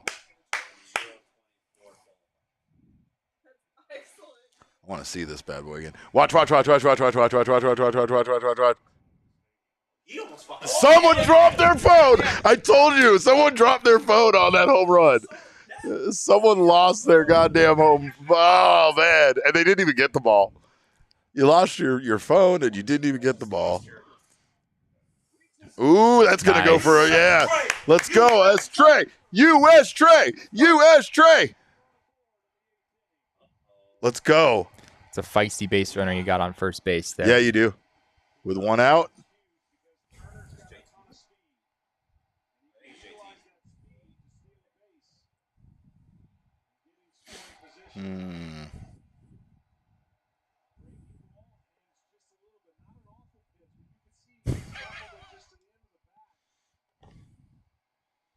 It's a beautiful swing right there.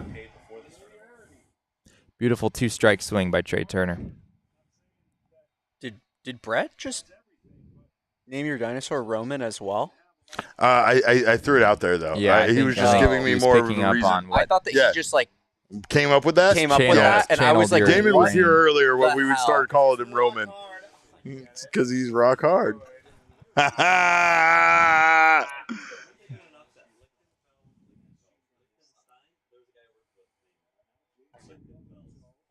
So you got Ohtani warming up in the bullpen. So if you're Japan, you got to start thinking about how long your leash is here with Yu Darvish.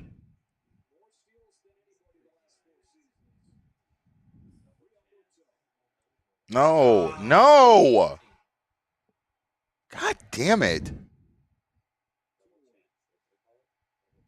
Up there swinging That's at the 3 first. Phillies in a row.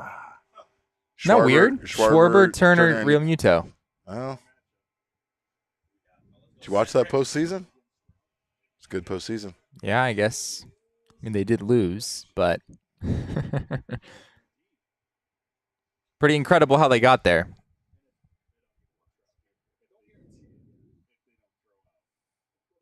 Thanks, Brett. Love you, Brett.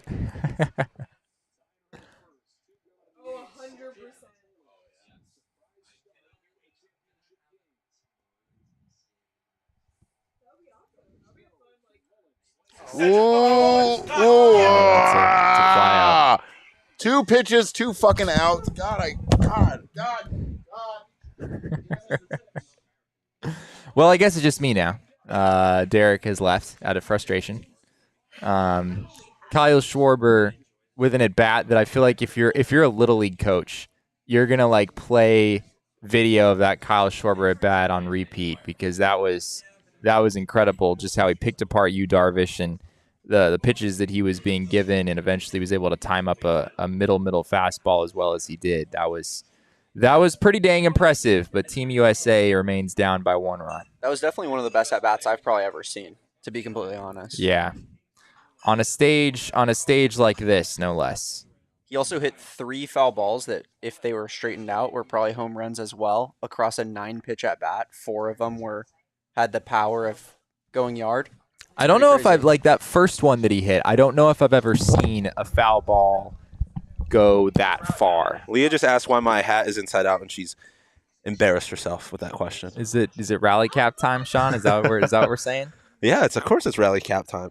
Did Derek actually just leave? Is he just gone? No, he's yeah. What did you say? He named his dinosaur Roman. Yeah. I would have really loved Cedric Mullins to go crazy there. It's a nice swing. Yeah. Let's just have a game-tying first pitch home run from TA7 in the bottom of the 9th. Or top of the 9th. I don't know if do we know who's pitching for Team USA here in this bottom of the 8th inning? I don't. I guess it depends on if they're sticking with Bednar or not. Yeah. Do you know off the top of your head who else is available out of the bullpen? Any other big names? I do not. I do not know who is available out of the bullpen for Team USA. I wouldn't think they would go back to Bednar. Yeah.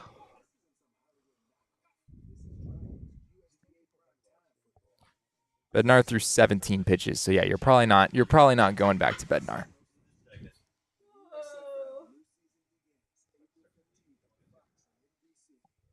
I mean, because you've had you would think you could go to just about anyone in the bullpen. Because I mean, they didn't play yesterday. Yeah, so theoretically, it looks like it's Devin Williams. Okay.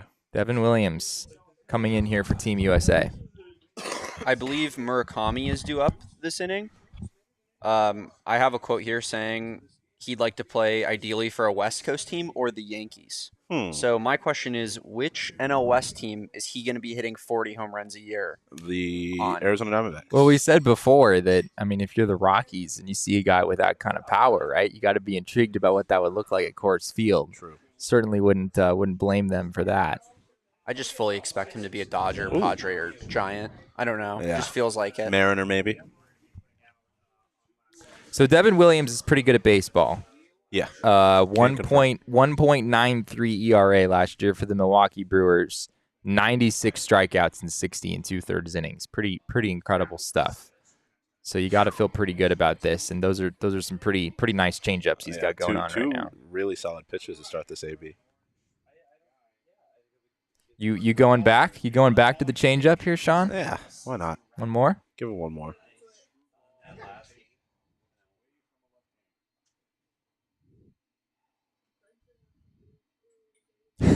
Why not? There you go. 3 pitches. Hey, why not? Let's have an immaculate inning. Why not? Why not? Yeah. 3 down, 6 to go. The way that pitch just rolls off his fingers in slow-mo is dope. That was pretty crazy. So looking ahead, Team USA, Jeff McNeil, Mookie Betts, Mike Trout. Not a bad Oh, Jeff 3 McNeil guys came in for to Tim Anderson? Jeff McNeil came in for Tim Anderson. Yes. Yeah, I mean, even if that first guy doesn't get on base, you got pretty good top of the order there. Yeah. anyone gets on goalie, and then you've got Arenado. It sets up pretty well in the 9th inning.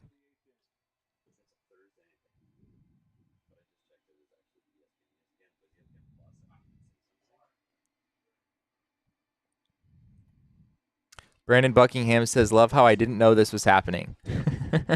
Tragic. Like the WBC as a whole. Also, the immaculate inning is dead. It is dead. 2-0. I think you jinxed it, Sean. I think this is on you. Yeah, hand up. Hand up. I love the idea that Brandon just didn't know the World Baseball Classic was happening at all. Maybe he's just talking about our live stream. That's what I'm assuming he meant, but I'm just saying that would be hilarious.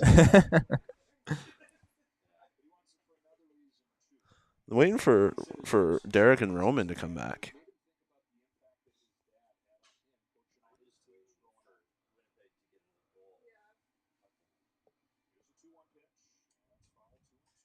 So theoretically, Sean, we have a pretty epic moment churning here theoretically. Yeah. Because I think Shohei Ohtani may well come in to pitch the 9th inning, and Mike Trout is due up third. Oh yes!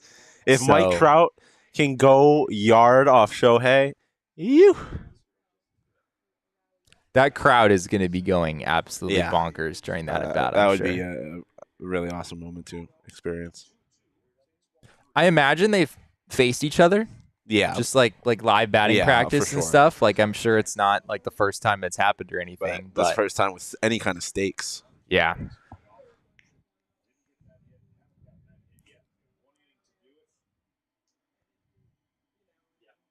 Okay, Brandon does mean the watch along. Fair enough. I figured. Oh, great pitch. Nice pitch. The Devin Williams changeup is truly devastating. Truly. Yeah. He's only throwing. I mean, his four seamers like 92, 93. You don't see guys with sub-2 ERAs in the bullpen. Yeah. Throw low 90s very often. When you got that pitch he's been throwing, I guess he can make you work. I mean, Zach Davies has a pretty good changeup, right? You could throw him in the bullpen. He becomes Devin Williams. Is that how that works? Why not?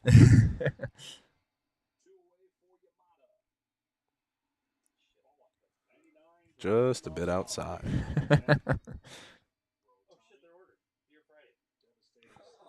Oh, we got a super chat. $4.99 super chat from Laking Ball. This got me stressing like my favorite team in the World Series Game 7 vibes. I mean, yeah. It just means more. Laking Ball is the man, by the way. Laking Ball is the man. We appreciate you. Yeah, I mean, it's really crazy. Like, I feel like as just a baseball fan in general, I'm just generally disoriented by a high leverage baseball game happening in March. Yeah, it's like, that's fair. wait, what? I thought it was like spring, not fall. For that, yeah. But yeah, I mean, that's what the WBC is all about, and that's what makes moments like this as fun as they are. Yeah. Like, there's nothing. I mean, we love our Cactus League baseball, but Salt River Fields isn't like this right now. Yeah. Still got nothing on the AFL, but yeah, right.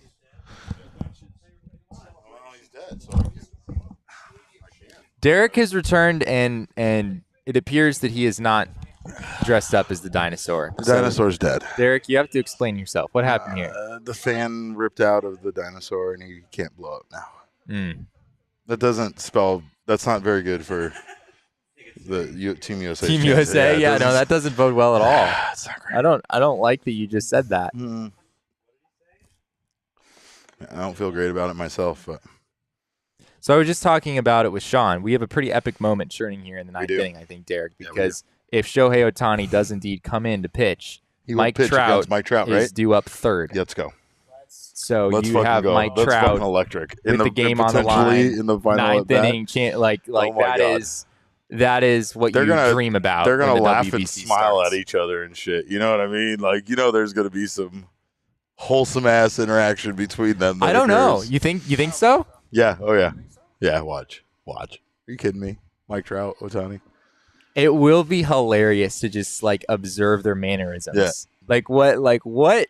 Will you just put on the professional face and just pretend like it's anybody else up there? I don't know. Did we get another super chat while I was We gone? did. Wow. Laking Ball comes through once again. Laking Ball, let's go. Now you can get dinner too. There we go. That works. Big walk right there.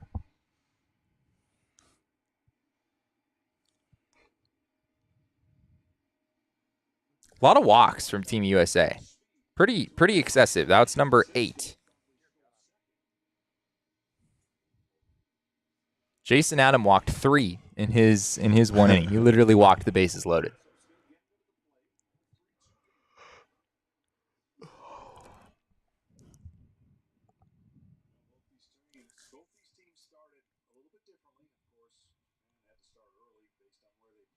Oh my God.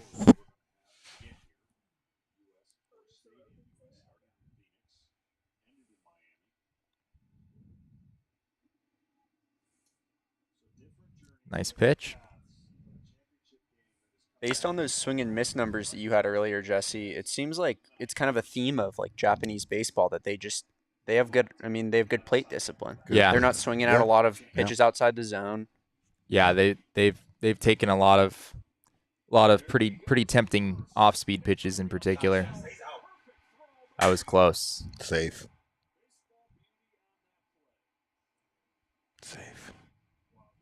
He got such a good jump. Don't believe Team USA has a challenge. They were wrong the last time around, I believe. He was safe anyway. Doesn't matter. He was safe. Ooh. That's pretty close, Derek. Yeah, he's safe. He's safe, though. Yeah, You're he's right. safe. Yeah, you're right. Yeah, Woo. he's safe. Yeah, I mean, Realmuto is one of the best back there. I don't know if any catcher is able to. Couldn't have made a better throw than that. Yeah, It was I the mean- jump. The jump was incredible. Yeah, Williams wasn't doing anything to check him over there. it's a big 90 feet. I mean, and he's digging that out of the dirt too. Yeah, no shit. God, if he would have got that clean, it would have been out. I by mean, a mile. if the throw is right on, the first base side of the bag, Yeah. maybe you got a shot.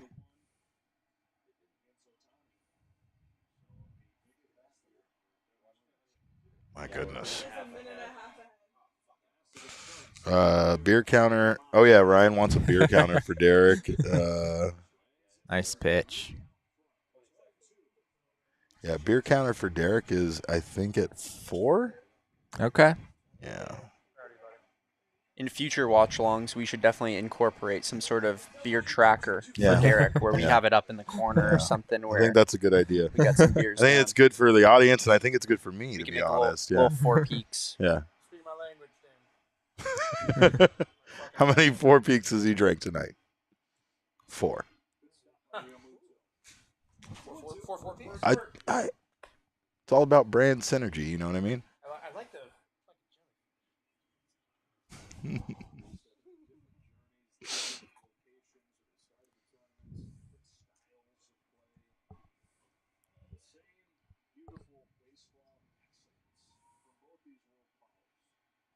Japan's just making it tough, man. I mean, Yeah. it feels like these are all like elite relievers coming out, Yeah. and all of them feels like all of them are throwing over 20 pitches and really having to work. And it's what they're just trying to get on base. You know what I mean? They're trying to use their speed. Nolan Arenado, man has an arm. Oh man! Hopefully we see Japan hit again. What we want is to see Japan hit again. You ready? You ready for this ninth You inning? ready? You ready, Petey? Yeah, let's go. I'm not. I'm not. I'm going to act irrationally. I believe we saw it. Did Yu Darvish go down the steps, like as if he was going back to the locker room or something? I might have misseen that. Didn't look like he was coming back out, but it might have been. Maybe that's where he was headed. We'll find out shortly.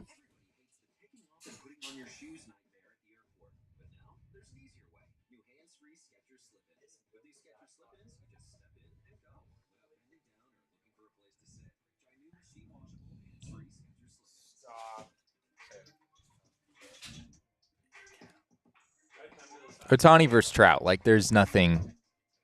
Like, what matchup between two teammates is better than that one?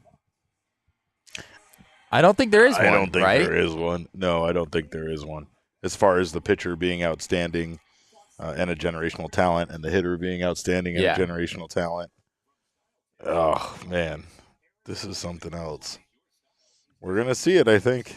I hope it is official. According to MLB Game Day, Shohei Ohtani has come in to replace Yu Darvish. It's crazy. It's fire. So once again, you're looking at Jeff McNeil leading off the inning, Mookie Betts, Mike Trout, and then if anybody gets on, it's Goldie and then Arenado after him. It's only the top of the ninth. Team USA is not the home team, so even if you score a couple runs or something, you still got to come back in the bottom of the ninth and put up a 0.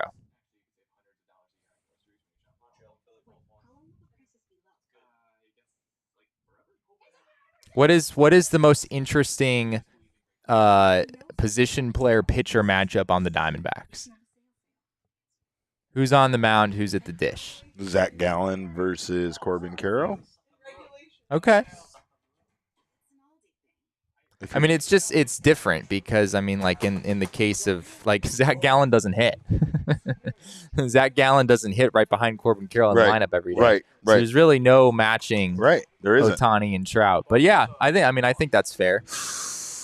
One career save for Ohtani.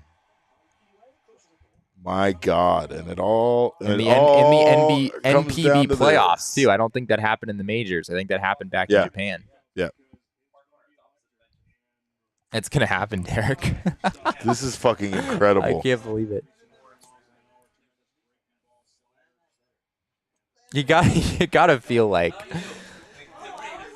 maybe Japan kind of set this up to happen. Like, we're gonna go with them in the 9th, and it's hard for me to believe it's entirely coincidence that Ohtani and Trout just happened to face each other in the 9th inning of the championship game, but I guess that's possible.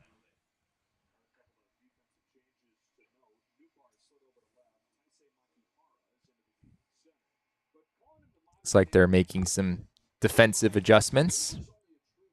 Japan, once again, pulling out all the stops. Like Japan, watching Japan manage this game is reminiscent of a team in the World Series that would do something like this. Like if the Angels made it to the World Series and they were in a short, they were in a thing where they had to rely on Ohtani as much as possible and have him come out of close. I mean, this is like the fucking Diamondbacks with Randy Johnson coming out, thinking. Right? I mean, come on. This is incredible.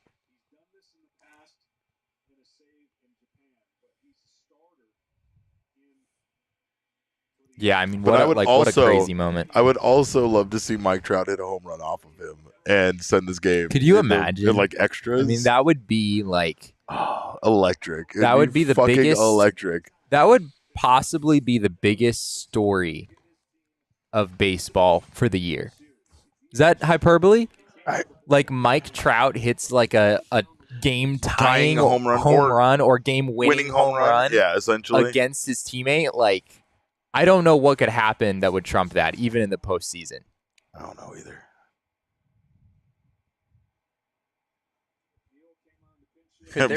Brett Johnson says, this is the most MLB this show should ever. Oh, I'm winning? Enjoy Ohtani in the 9th. Yeah. Exactly. I don't give a shit. I don't have a lineup to worry about tomorrow. I'm literally doing anything I can to beat you at this point.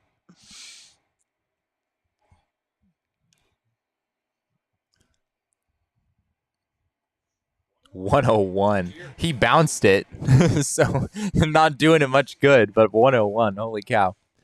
So the other thing that's interesting to me, Derek, is that if somehow Team USA ties this game or takes the lead, Shohei Ohtani is due up 4th. So he wouldn't necessarily bat. It wouldn't be guaranteed to bat, but he could theoretically both give up the lead and then get it back and win the game with a walk-off. Let's just make up whatever narrative we want at this point, right? Like, who cares if it actually happens? I like this storyline, though. This is if USA is going to lose, that would be an incredible way for this game to go. If that happens, that clip of me saying that is going to go viral. I'm just saying. I'm just throwing the... I don't know. I guess I'm not hardcore predicting it. I don't know. Just saying it could happen. But now you're ruining it by talking about the clip going viral this early. Too soon, Jesse. It's too soon. That's fair. Ohtani is not locating right now. No. 3-1 count. Jeff McNeil, you leave that goddamn bat on your shoulder. I swear to God. You know what you're in there for. According to Game Day, it's logging what I believe is his slider as a sweeper. A sweeper? Interesting. I've never heard it called a sweeper before. Oh, 99. Jeff McNeil.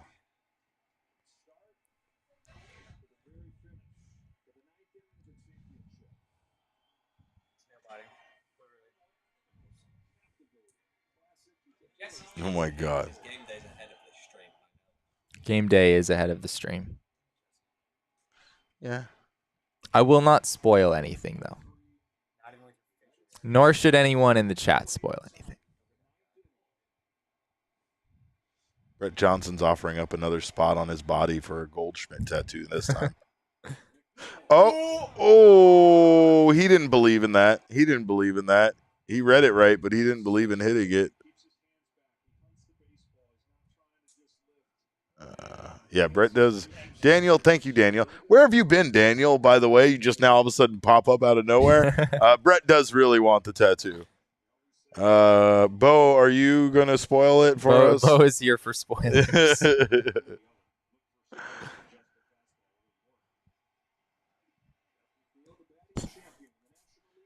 Brett Johnson says also random D-backs note. Carlos Vargas is now throwing a splitter. I think Vargas is going to. Yeah, let's go. Let's go. Let's go. That was a tough take. That was a tough take. That was a tough take. That was a pretty maybe a couple inches. That was a pretty ballsy look back at the dugout and run like he fucking. Jeff McNeil is getting him fired up. That. Yeah. That's like one of those pitches that's so like Ohtani wanted it, right? Yeah. It wasn't. Yeah. It was not a strike, but you can understand why. Why Ohtani would want it. So now you've got Bobby Witt Jr. at first base, who was basically second to Corbin Carroll in sprint speed last year, or at least very close up there right along with him. So Bobby Witt Jr. is insanely fast. So now you've got Betts, and then you've got Mike Trout on deck.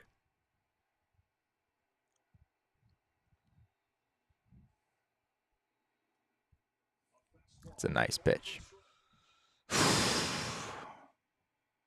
It's a tough pitch. It's a tough pitch. Like the movement and the rise on that fastball, man. Yeah. Get out of here with that.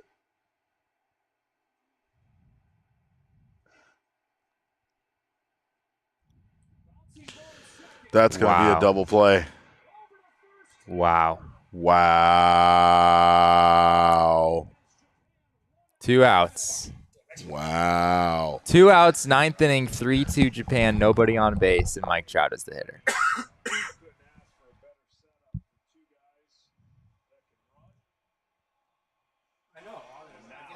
And now here you go.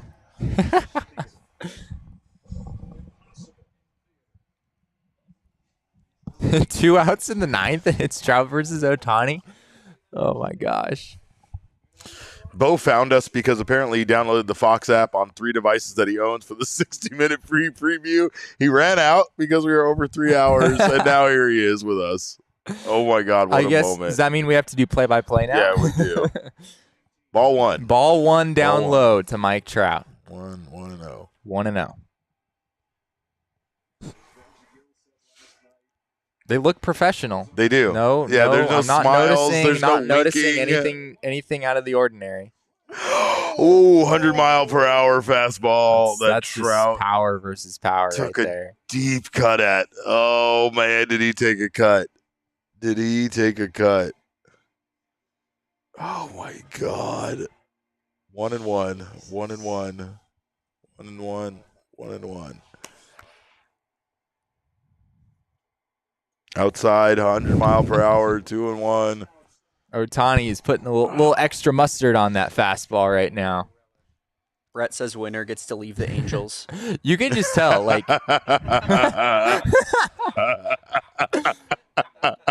That's well played, Brett. That's good stuff right there. Might be Ohtani. Ohtani just threw the heck out of that ball. Like he was. Yeah. Ooh. That was 100 right down the middle. That was a middle 100-mile-an-hour fastball from Ohtani to Mike Trout. Trout swings right through it. Middle fastball. He was well late. Wow. Oh, you see that face? He's like, God. all right. Yeah. Bring that shit again. One more time. 2-2 count. Oh, man. Oh, he means business. Oh, my God. Oh, he means business. God. Ohtani did not look adorable scary. right there. Oh, man. He overthrew that. Yeah. Full count. Full count. 2 outs. 3-2, full count. Top of the ninth. Oh, my Ohtani God. just bounced a 102-mile-an-hour fastball. Let's fucking go. This is what this tournament is all about right here, Jesse. This is it. What a moment this is right here. Holy shit. Oh my God. Oh, he got him. He got him. Oh, he got him.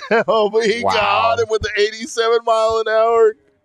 Oh my God. I believe that was the first slider that he threw Trout in that entire bat. It was. He came after him with between 99 and 102 that whole time. That was a nice pitch. That was a perfectly executed pitch by Ohtani. And especially knowing that Trout would be like, he didn't need to, he could have given up the walk, right? That doesn't mean the end of the game for them, right? So it's like to throw it out of the strike zone like that. Oh. Team Japan. Hats off to WBC them. champions. Damn. Heck of a run. Merrill Kelly gets is your loss. losing pitcher. Damn it. I mean, to be fair, like, yes, he does technically get the loss in the box score, but he gave up 2 runs. Team USA did score 2 runs. So, you know. It wasn't all his fault, I guess you could say, but unfortunately not the best of stuff from Merrill in this one. Damn. I still would have loved the drama, Derek. I would have loved the drama if Trout homers. Yep. You go to the bottom half of the inning, Ohtani gets up, and then like he walks it off or something. Like there was a story in there that could have happened that unfortunately didn't materialize. But what we just saw was still that was so much fun. Spectacular baseball. So much fun. Ryan said it best. Man, I love baseball. Holy shit, so do I. It reminds me of I don't know if you saw the quote from, I think it's Benji Gill, the manager of Team Mexico, that he said after that game yesterday. He said, Japan advances, but the world of baseball won tonight. And I think you could say the exact same thing about this game. Japan they are your WBC champions, but we're all winners for seeing the caliber of baseball that we just got to see. Damon, let's take a look at that bracket one last time to just see how this entire tournament played out. Oh man. I guess we got to update it. I guess we need to update this. We got to put the we got some work to do. U.S. has some work to do, but man, damn, they were close. And if they would have really had the elite pitching, I think things would have been different. Hats off again to Japan. I think they did a great job of managing this game. I think that they wanted it more. You know what I mean? Like USA just tried to kind of maybe power their way. It did feel like that. Like they knew, like they thought that they were just going to be able to home run their way through this, through this game here a little bit here at the end. Whereas Japan was doing everything they could to manufacture runs, get guys on base, get them in. But I think what you said is the perfect way to end this is, really. We're all winners. Team Japan might be the champion, but we all won, right? We all won. Also, Ryan makes a great point that Ohtani is lucky that Derek couldn't get the dinosaur inflated, because we're just saying the results might have been different. God damn it! I'm so mad about that. I think that's going to live for a while now, Derek. That's going to become a thing. The Team USA lost to WBC because you couldn't get your dinosaur inflated. It's all Derek's fault. I gotta get Roman hard again. You know what I mean? We can't end on that. You did this. You did this. But yeah, you're right. That's probably the reason why we lost. Now, it has nothing to do with Shohei Ohtani's boyhood-like prowess in the game of baseball. But yeah, we got a post game show to do now. We got a show. I got more beers to drink, and then we're going to talk about some baseball. So make sure to stick around. The Coyotes people, they're here. Jump on, listen to them. Check out. They lost too. We lost. We all lost. We're all losers. But hey, we're all winners, Derek. We are like winners. We were just saying. I was trying to. I tried to stay positive, but I just drifted right into the negativity. But we thank you guys so much for being here. For those of you that joined us for this, and damn it, I don't want one of the last comments to be Derek failed us, but here we are. Here we are. So. On behalf of Jesse and myself, we appreciate you guys for stopping by. Yeah, thank you. And like I said, make sure to stop by in a little bit, hang out. We are going to be doing a post-game show, talk about this, and talk about the how bad Carson Kelly's injury actually is. And spoiler alert, it's pretty bad.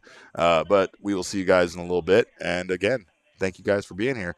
Baseball is fun, kids. But remember, it's more fun when you actually win the championship. So maybe Team USA can try that next year.